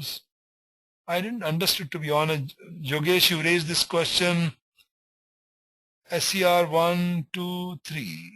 Maybe how to negotiate in only one supplier is global. So if there is I think Jayesh has raised. Yogesh, I'm sorry, I've not picked up your questions around. If you could clarify, I'll be very happy. And then how to negotiate in only one supplier is global. If there's only one supplier, naturally, you will go around. Now you're very right. It's basically then a seller's market. But if you're able to tell them that, guys, we assure you a better business, better relationship, continuity of their things. Let's say if I'm a supplier, I know I'm a one-man. I'm the only manufacturer in the whole world. I can dictate my terms. But I'm also looking for good buyers, because things may change sometime. So I'm also looking for good buyers. In those situations, if buyers can convince me that they are the wonderful buyers, can ensure long-term continuity around, we could do a negotiation based on that. So I know you don't have much choice, but still you could tell them, guys, in terms of payment, in terms of working together. So there could be something to achieve. Okay. Now, Neha has come. I don't know whether it's relevant now or not. In the upcoming terms in Middle East, strategic sourcing by category management approach. Beautiful. I tell you, I'm very fond of these two subjects. Strategic sourcing, Neha has raised the question on, see, if I look at the trend of procurement, if I go back my historical history, because my span is around 40 years of experience, started with tactical one, very reactive procurement. Somebody make a reaction, send a request to me and we move on it. It's a reactive procurement. Then from reactive, we move to tactical procurement. From tactical, the trend came to strategic procurement. So strategic procurement was again very closer to the one I showed you, 2x2 matrix. I split my procurement into various boxes. I do a wonderful spend analysis. I try to find who are my A category supplier, B category, C supplier, the high value suppliers. Then I try to focus on those. I say, okay, I can have quick return on this. So that is what I became strategic sourcing. There are 7 steps. So strategic sourcing became very popular in the last 15 years, very popular. In India is also picking up. I get a lot of requests on this to again organize training on strategic sourcing. It's a lovely subject. But then now from strategic sourcing, people are moving to category management. So strategic sourcing was one platform. Now people are moving to category management now. So category management is moving in, obviously if you're in the retail business, people like in Walmart, this category management is very important around. I'm expert on one category. And that category, I'm expert on the market side. I'm sure for all of you friends, you know very well. Sometimes we think procurement is just a process. But now people think it is not a process alone. You need to know the market as well.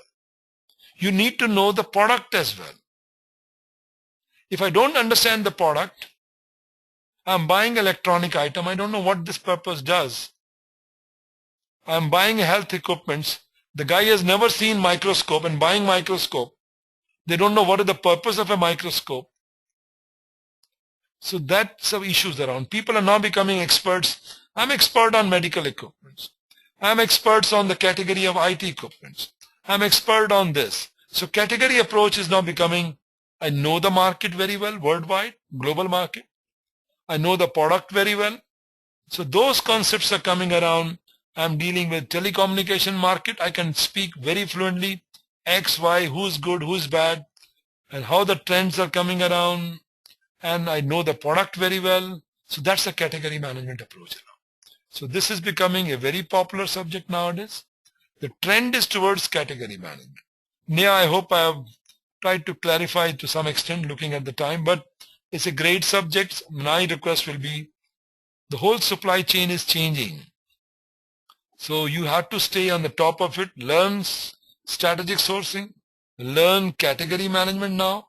So category management is, you may call fashion, you may call, some may call fad, some may call buzzword. It's not a buzzword, it's becoming very popular.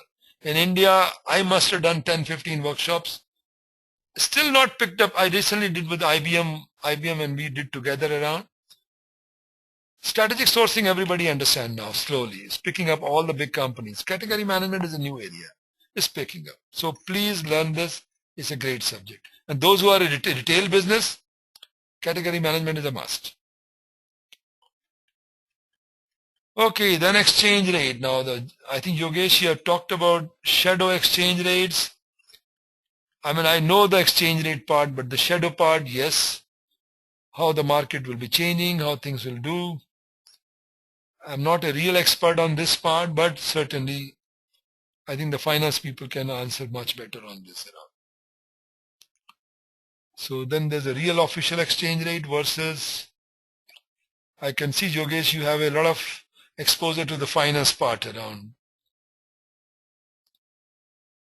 Even we had, I think, official exchange rate also used to change in the world.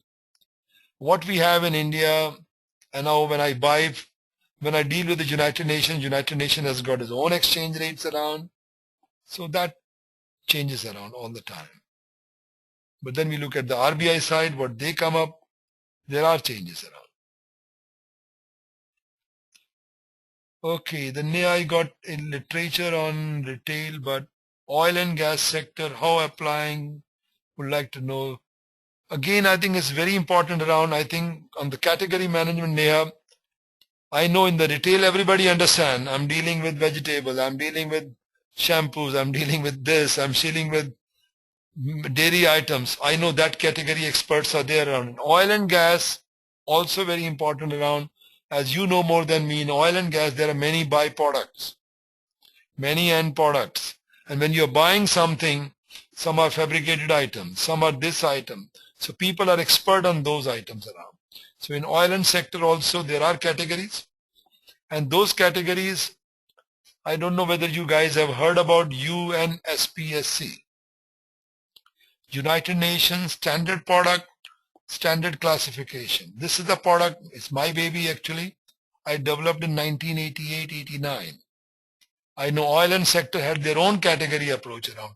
I had a friend from Norway who used to do work on developing categories for oil and gas sectors around. But I tried to include this into UNSPSC. So UNSP you could call as my copyrights around. I worked with Dun & Bradstreet later on. We developed this and now it is available to the whole world. Anyone can go on www.unspsc.org. It's maintained by an organization in New Jersey, but on a non-profit basis. Okay, let me see other ones. Can we have access to these workshops which you do? Sandeep, I think you raised a question on this strategic sourcing workshop or this. We plan to do something. I will try if I can put them into, being an NGO, we'll try to put this on the website or on this YouTube so you guys can have a look at that. We will try our best. So soon we are trying to do it for, now next 2-3 months we'll be busy with Delhi administration. So we are starting a big program for Delhi administration for the health sectors. So we'll try whatever areas we can do some workshops around and try to allow others to watch it. At least the members of ISM should have access to those. Well, friends, with this, should we have 10 minutes break and then go to the last one, SRM? Is that okay with you guys? I want to see your comments. Sandeep has said okay. Yogesh said okay. Okay, Neha, then Aarti has said yes. So 10 minutes break. After 10 minutes, we are left up with a very important subject, supplier relation management. So as I said earlier to you, the trend-wise, we're talking of strategic sourcing, category management, and the top thing is SRM. Like I'm sure those from marketing talk about CRM, SRM is very important. So that's the last subject we'll take. So keep your questions also ready on that. Thanks. Don't disconnect. I know yesterday somebody disconnected it. Don't disconnect. Leave it as it is. After 10 minutes, we come back to you. So please don't disconnect.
Yeah.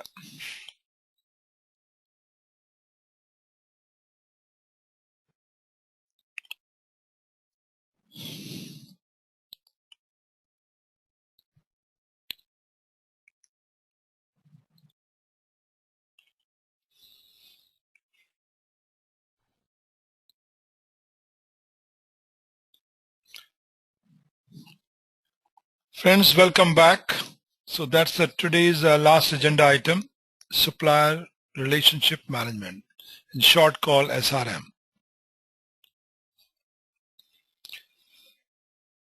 Can you give us, can I be sure that you're all back?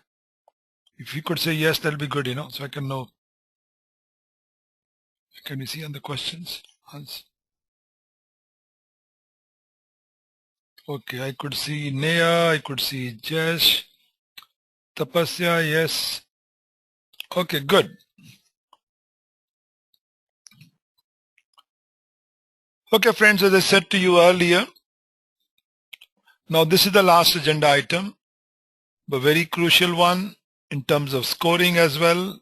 As I said to you in the morning also, you get 35 questions out of 150. And again, these questions, you can't be wrong. Let me be honest with you. If you have understood, as you do in your day-to-day life, relationship management, relationship could be with the friends, colleagues, peers, same thing you're doing with the supplier. So you can't be wrong in your approach with your common sense. So this is a great subject. So try to understand a little bit more on this so you can get a better score on this sector, which is around 35 questions out of 150. So this is, and again earlier I was telling you that in the trend, the changes which are happening in supply management side, we start from tactical to strategic to category management, and now people are saying around SRM is the key thing. People are trying to build this as a separate function within their own organization called SRM. I'm sure many of you must have heard the CRM. If you go to any company, CRM software, CRM this, CRM that, and this became very popular CRM 15, 20 years back, and now I find SRM is becoming very popular. So there are teams whose job is to ensure better relationship with suppliers around. Now under this agenda item, there are 6 bullets around. The very first, identify opportunities and benefit of rationalizing supply base. Somewhat of this have we covered already under sourcing, but I'll still walk through it. 6 questions. How do I develop the relationship and manage the relationship with supplier? 8 questions. Develop and implement supplier diversity program, 5 questions. Develop new supplier qualification plan, that you want to develop suppliers, but you have a qualification plans.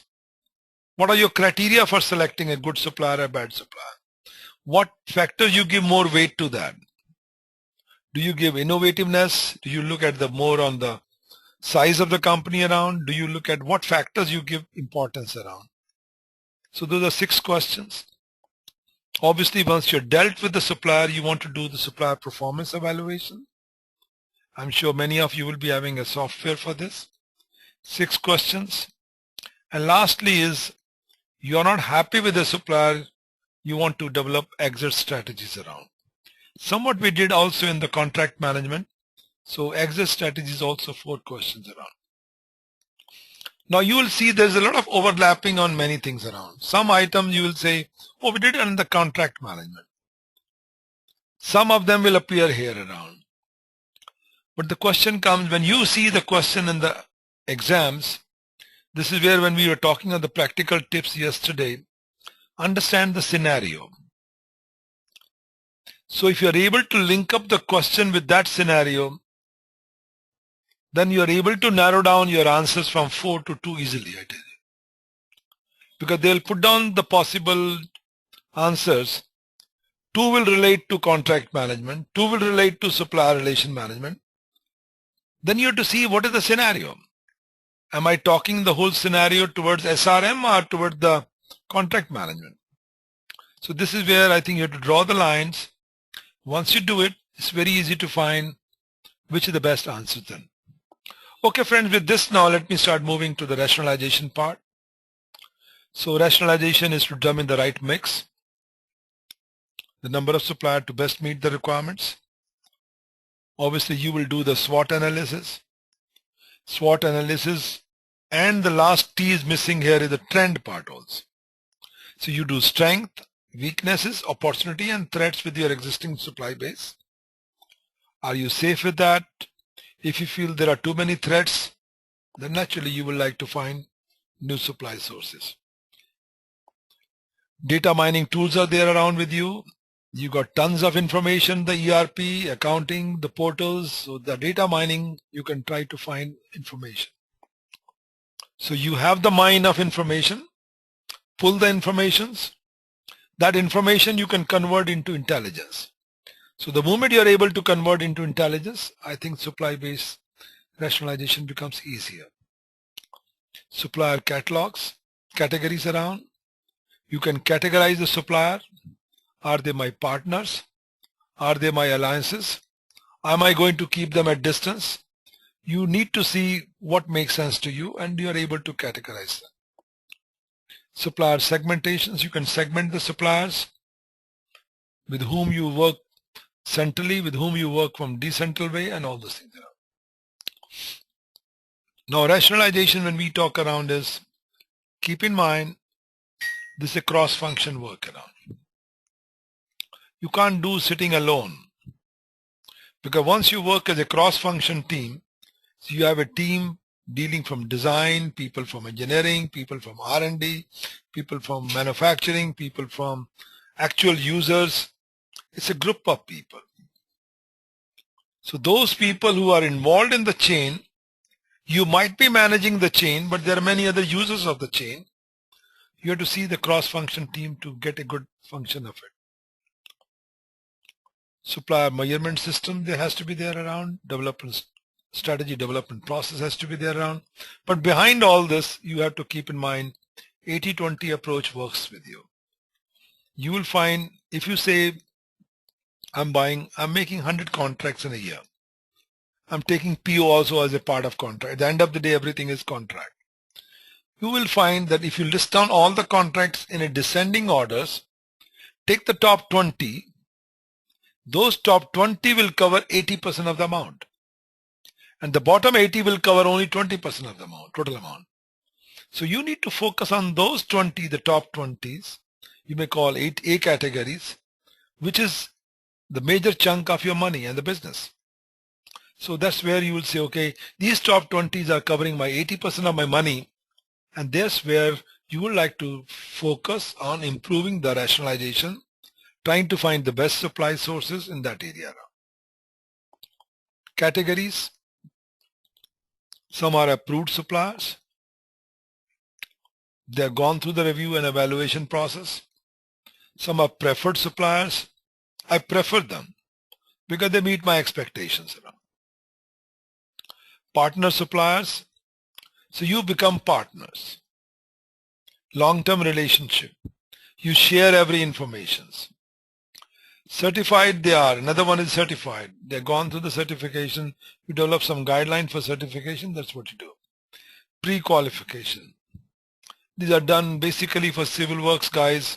If I give a contract of civil works or some development work, I want to pre-qualify you that you meet my basic expectations and then give a contract to them. Certifiable suppliers, they are not still being certified, but they are very close to that. Disqualified suppliers, I'm not happy with the suppliers. 5 times I did a business with them. They made a mess up with this. I'll say you are disqualified. The debarred suppliers, some suppliers are debarred, suspended. Sometime in the supply chain, we are very quick to react, but all these things should be documented very well. I remember a case once, one of my colleagues, he was not happy with one supplier and he wrote down the message to all other all the buyers and procurement people and other organizations, saying that don't deal with Dr. Matthews. His company is very bad. They are so and so. But there was no proof to prove that. It was just personal, quick reaction. And in the process, the supplier lost business for many of them, and they sued the company for millions of dollars. They say, guys, because of you, I've lost 6-month business. So you have to be very careful around before you say any bad words about a supplier. So debarring you can do, but again based on some guidelines. Segmentation of suppliers. So what extent supplier product contributes to core competency of the buyer? If their product is contributing key, like if I'm in the business of Dell computers, Intel is contributing to my core competence. The product which is coming finally depends on the Intel chip. So Intel as a supplier is contributing to my core competency part around. So there could be difficulties in evaluating supplier performance, inability to focus organization resources to maximize supply base. Supply relationships are costly and set up maintained around. It's not easy, but they are important. Ineffective management of supplier as an undifferentiated groups. So these could be the problems which could happen around sometime. Supplier segmentations, again carrying on with the same thing.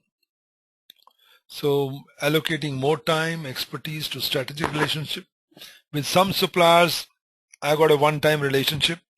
With some, I got a long-term relationship. With some, I got a short-term relationship for 6 months, 1 year. But then I asked them to go through the bidding process to get the best deal out of it. For segmentations, the following tactics could be used around. So supplier identifying, say, global presence is there, financial stability is there, technology is the best one, the quality is good one. That's the first part. And how much they're adding value to my strategic values. So this is how you look around how much value they add, what size of the company it is, how big it is there. Even if the company is very big, but is only one-time job for me, I will not go for a better relationship. I'll deal them one time and that's of it. So even when I'm negotiating with them, my approach would be different. So this is where you move from basic functions, valued supplier, your valued one, your preferred supplier, and strategies. So this is how the relationship, my planning horizons could be.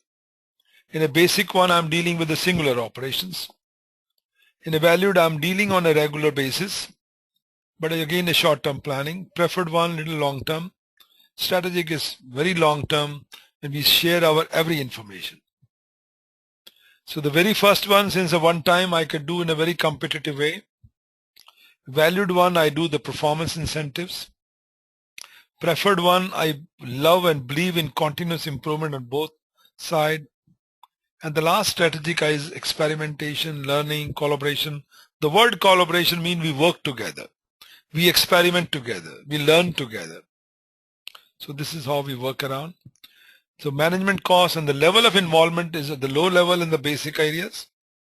And at the top you see the strategic one. If the CEO of that company and the CEO of my company will meet together once in 3 months, 4 months to keep the relationship on. For a basic item, when I'm dealing one time only, relationship is only at the low level. So then come the behavior part. So the behavior also changes around. I think I went through, I'm quickly going through this. You can see the supplier relation management. Earlier was the independent strategic sourcing, demand management, buy, pay, track. This is a very transaction type thing. SRM was independent body, but now they're all put together because they're interrelated function. It's not an independent function. It's all interrelated around. Arm's length, partnership model, collaborative model, ABC methodologies. Okay, with this, let me move to the next one.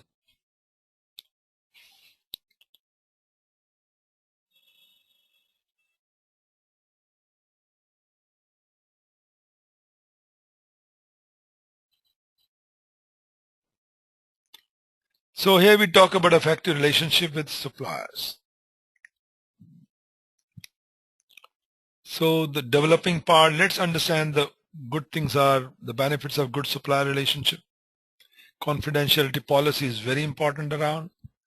If you're dealing with X or Y suppliers, confidentiality both sides. They should not leak out your information, and same thing vice versa. Ways of promoting good relationship and trust. Supplier product educations. Supplier should be given a good education about your product also. If I'm a supplier, if I know about where is my component going there, I can help you. Even in the service business, if I'm providing some input to your organization in one component, if I know total business of yours, I can help you how to improve on it. It's a question of trust on both sides. Supplier product education, involvement is there. Issues in reciprocity. So when I share information with you, I expect supplier will reciprocate in the same fashion around. Concept of continuous improvements, supplier partnership and strategic alliances, reverse marketing, supplier development part, I develop the supplier. Reverse marketing means, see the marketing part, you know very well how we do the marketing part. So reverse marketing means, so it's more like reverse of marketing becomes procurement parts. Supply chain management and supply base innovation. So you want to innovate in your supply base around the type of suppliers you have. You want to bring really innovativeness in that. Benefits of good supplier relationship. It cuts down your total cost, improves the speed to the market, process innovations, achieving diversity initiatives. So e-procurement is really helping us. Some of the activity which human beings are involved, so computers are taking care of that. That's what we call dehumanize the supply chain relationship. So they're becoming electronic in nature around. But these are very good for standard item, but in some situation, human interaction is required around to keep this going on. Today on online, you go, you put up the items, put in the cart, place the order, but you want to put a face behind it. So that if you want to put a face behind it, you want to deal with them on some time, over a lunch, over a dinner. That relationship is very important around.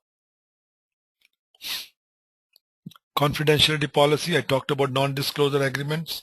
So that's what we need around. Ways of promoting good relationship.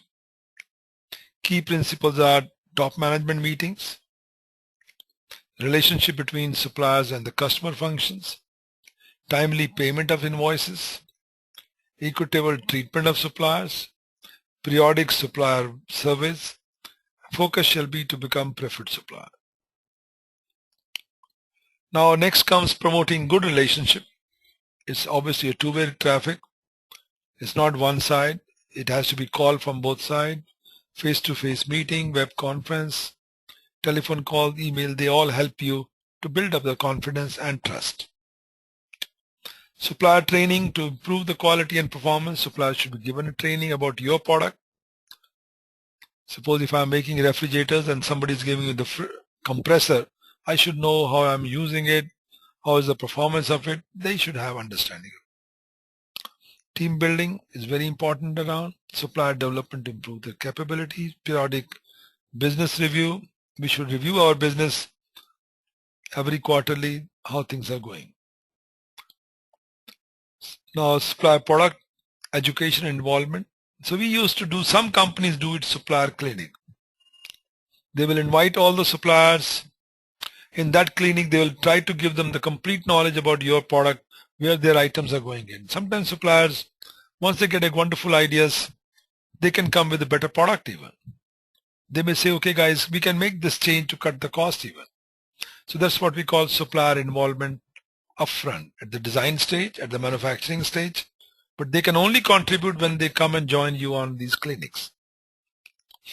So they understand your process very well. Possible problem could be that some confidentiality of the key information could leak out. So site visits, good for mutual improvements. Supplier days. So we could have supplier days to share the information and meet the staff of others. So issues in reciprocity round is a practice of giving preference to a supplier that is the customer of the organizations. Legality part, you have to look around. Impact on suppliers and buyer, this may lead to bad publicity. Domestic versus international, common international market. So government sets the conditions for the local supplier. So here we're talking of continuous improvements of the suppliers. Naturally, you're looking at the quality, the cost, design, service, cycle time reduction. So these are your expectations from the suppliers. Then how to do each one, I'm sure there's a lot of data what you'll find in the books to understand.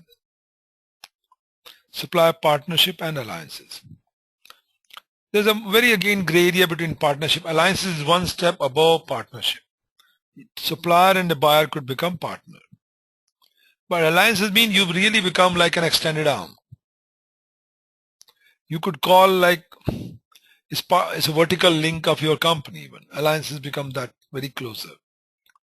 In alliances, what happens is, like Walmart does alliances with many suppliers, the moment order comes from the customers from various places around or from various retail shops, it aggregates the volume, information goes immediately online on a real-time basis to those alliances. So alliances can react back very fast.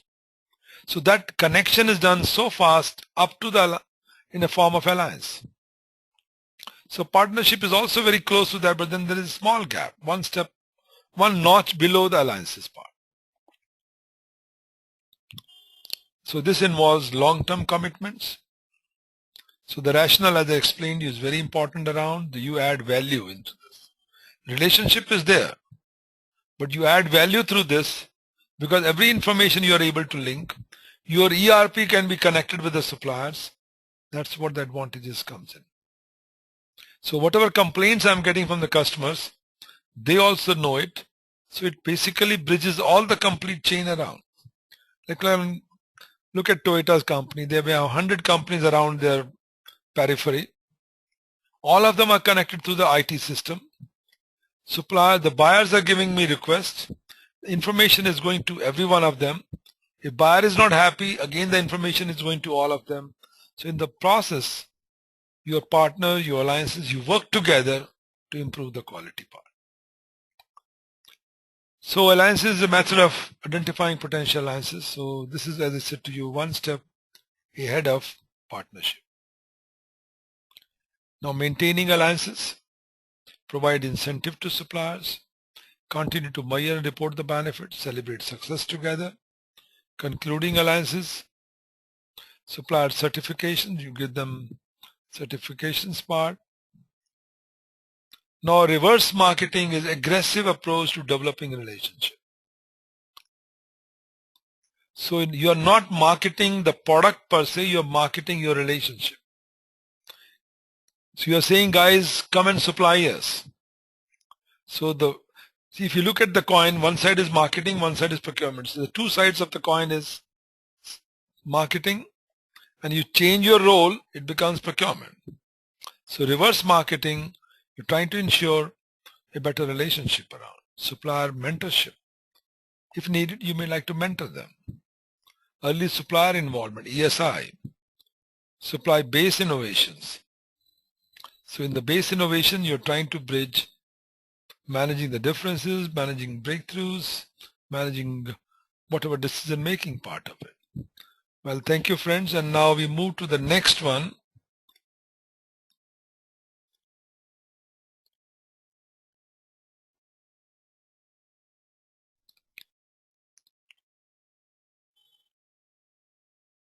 So here is the third agenda items. Develop and implement a diversity program. This is very quick. Again, I can do very quickly with 2 or 3 slides. So here we're talking of diversity. In India, it is not very popular, but in the US, they've got a certification also on diversity around. Diversity of suppliers from different backgrounds.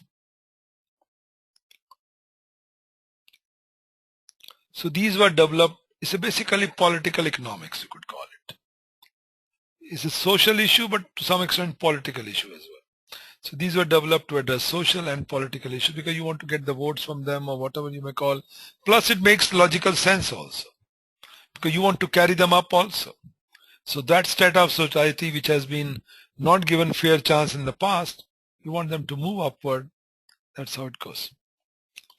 Rationale is this may help in reducing cost, increase the customer base, perception of company, and company's perception is also there, though they give a lot of importance to these gender diversities around, minorities around. So that's a way, I think it gives a good image of the company.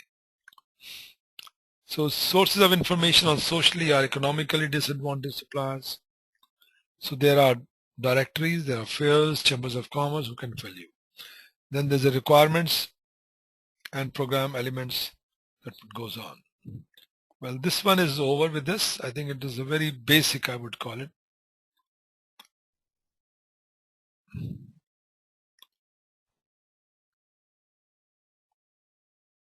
So here we go to the fourth agenda items. The fourth agenda item is the qualification plans. This also should be very basic because you guys know very well, each of you must be having your requirements to select a supplier in terms of management capacity, technical capacity, financial capacity. I'll walk through with all those, and that's what you do. You're trying to map the supply chain from beginning to end. So in that mapping, you're saying, okay, so and so players comes into the chain around. Now you're trying to look at the quality systems, ISO 9000, Six Sigma approach some places. So the qualification plans are logistical systems. Because the logistic part is very important for shipping, tracking, warehouse management, inventory management. So this is that part. Financial is the one, this is to assess the financial stability part. So financial stability, you can't just say with the size of the company. You need to see the solvency part, profitability part, the growth part, the DNB report part. And the last is the method of requirements gathering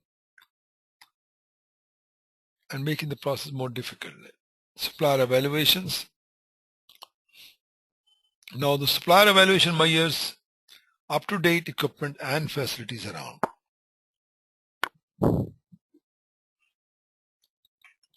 The process cycle time, housekeeping, status of back orders, supplier evaluation system, what they have. Your supplier is also having tier 2 supplier, tier 3 supplier. So they must be having evaluation system, performance measurement system. How do they measure the performance of their suppliers? Management capabilities of theirs.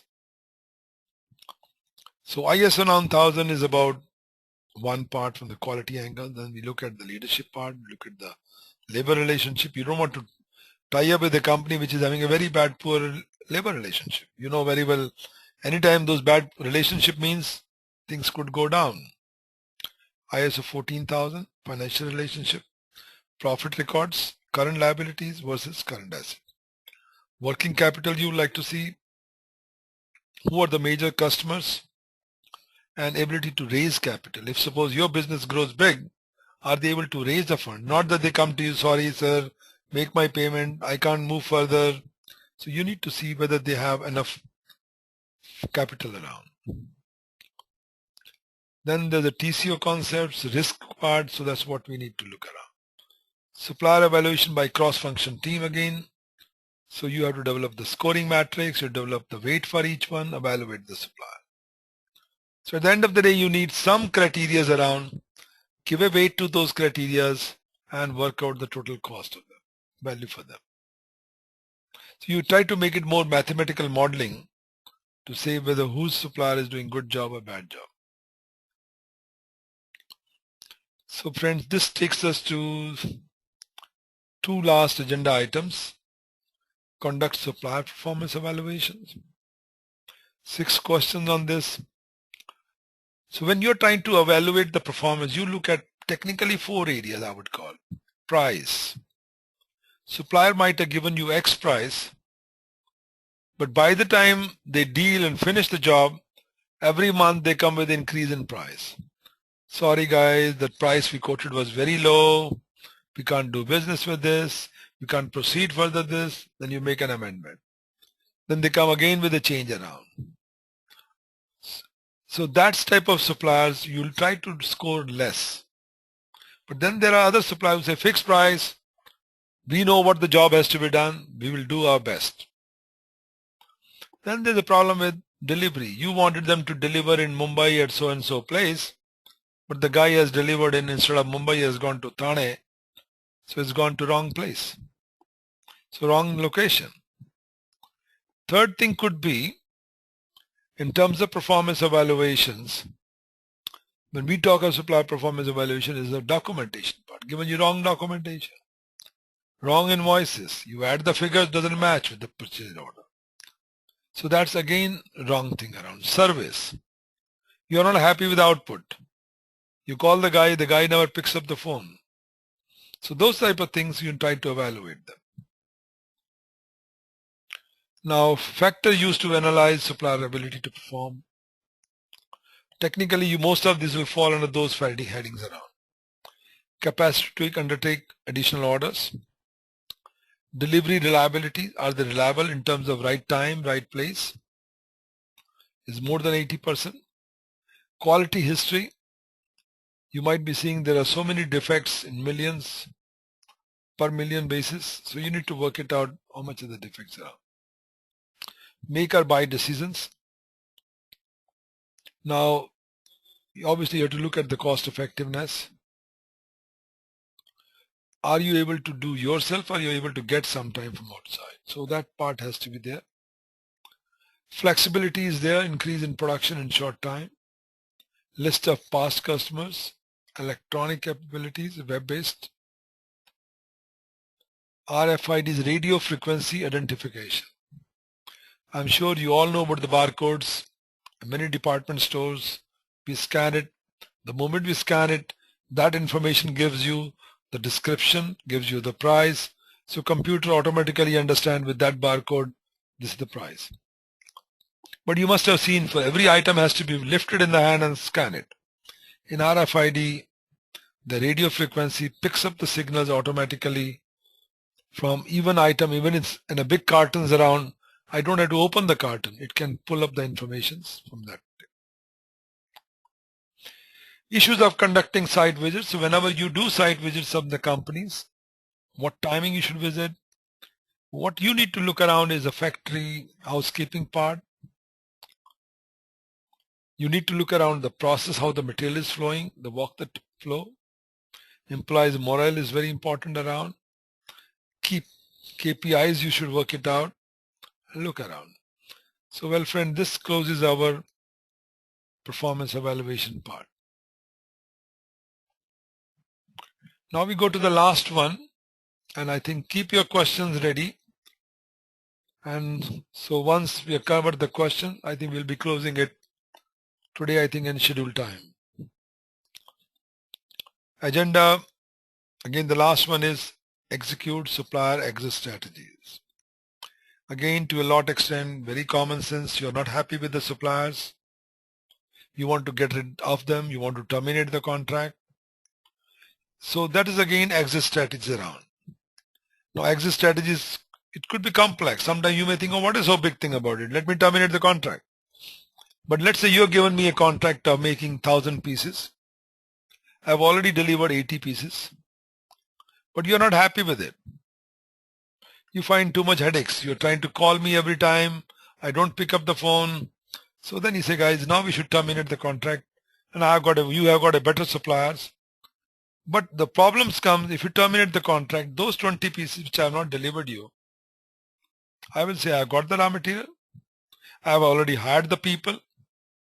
So there is a loss to me if you cut down the contract. So in those situations, I can ask you to pay the penalty for that. So exit strategy doesn't look that easy. There are some liabilities involved in this. So keep in mind that this is not straightforward that way, This is more difficult, as I said in the beginning around. This can minimize the impact to the organizations. This should be part of the TNC.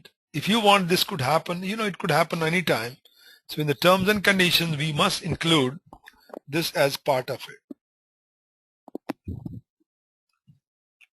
Now, internal considerations, obviously you have stakeholders. Your stakeholders are your supervisors, your managers, your company's stockholders who have the equity in the companies around. Your stakeholders are also outside. Your customer is also stakeholder. Your distributor is also stakeholder. So you need to work it out what considerations are there. Timings, when to do it. Your year end is March and now you are trying to make an exit in the month of March. It could come very difficult for you. So if your year beginning is April, then you can plan sometime. Your workload is less in April, you may think of that way around. External consideration, again, the liabilities could come. Change in specs, now you're trying to go to a new supplier. His or her specs could be different. Supplier inventory becoming obsolete. So naturally, if supplier has bought the raw material, made some parts around, the moment you terminate the contract, that inventory becomes waste for them. So there are associated risks. So legal requirements, so you need to work it out much more detail on this. Well, friend, with this, I think we close the chapter on supplier relation management. As you must have seen, this is a very interesting subject, very basic, and I'll say you will enjoy it. So with this, again, we open the meeting for questions. So please come forward.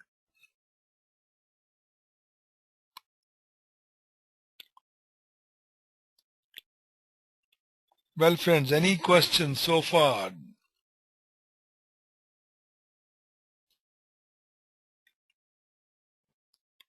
Can you hear me now? Any questions? This was very self-explanatory.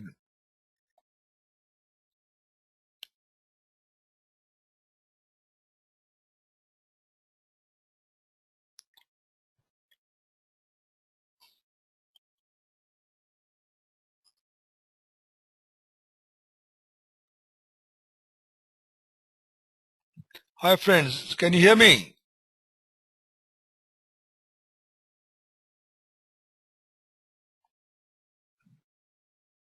Hello?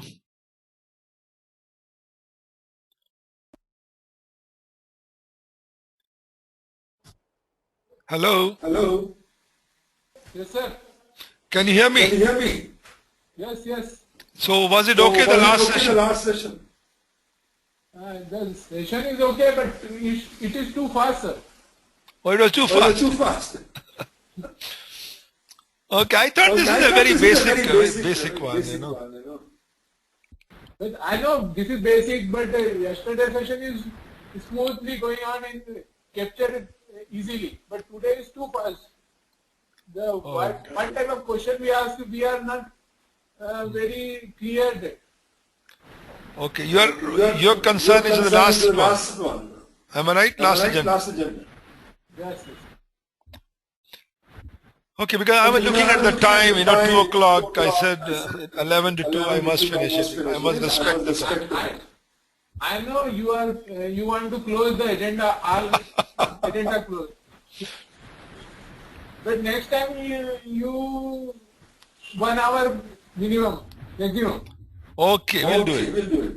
But I think one request to all of you, don't think this is the end of the relationship.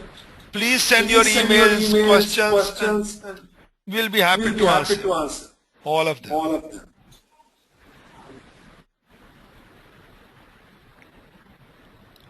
Okay, Sandeep came back. Reverse marketing. Okay, now reverse marketing is, as you saw, marketing you're doing with the customers.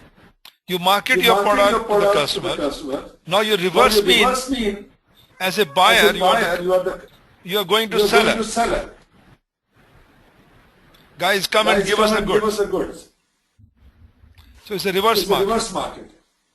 I think some of you asked the question. There's only one supplier or very few suppliers. You want them to really get convinced that you are the best buyer.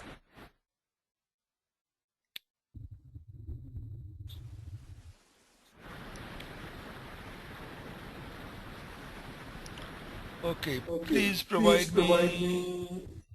Our email you can send on contact at gmail.com. Not sorry, at contact ism-india.org. So somebody will certainly reply.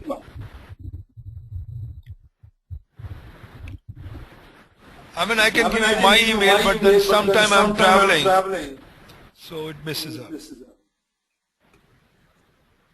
Okay, the next, I think Yogesh has come up. Now, small disadvantaged businesses. Now, there are small disadvantaged those groups which are disadvantaged. They come from minority group. They could be the one you said earlier, handicapped people. So those are the disadvantages.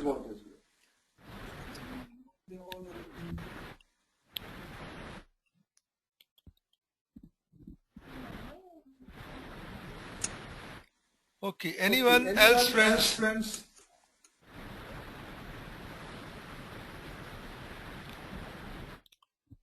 Friend, this for us also is the first time from ISM doing this.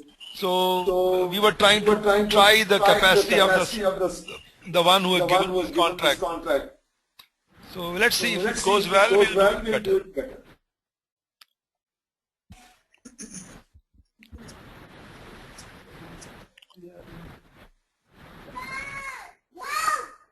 Yes.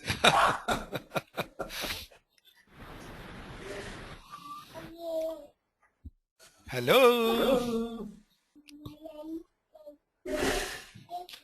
Okay, friends, so with this, I want to close down the seminar and wish you all the best. Take care and have fun.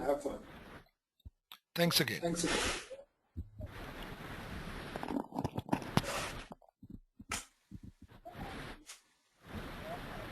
Screen sharing, I think stopped in between.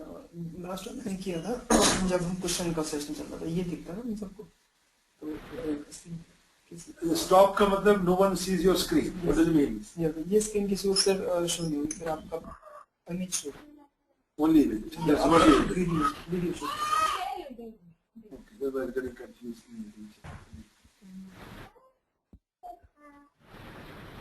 Yes.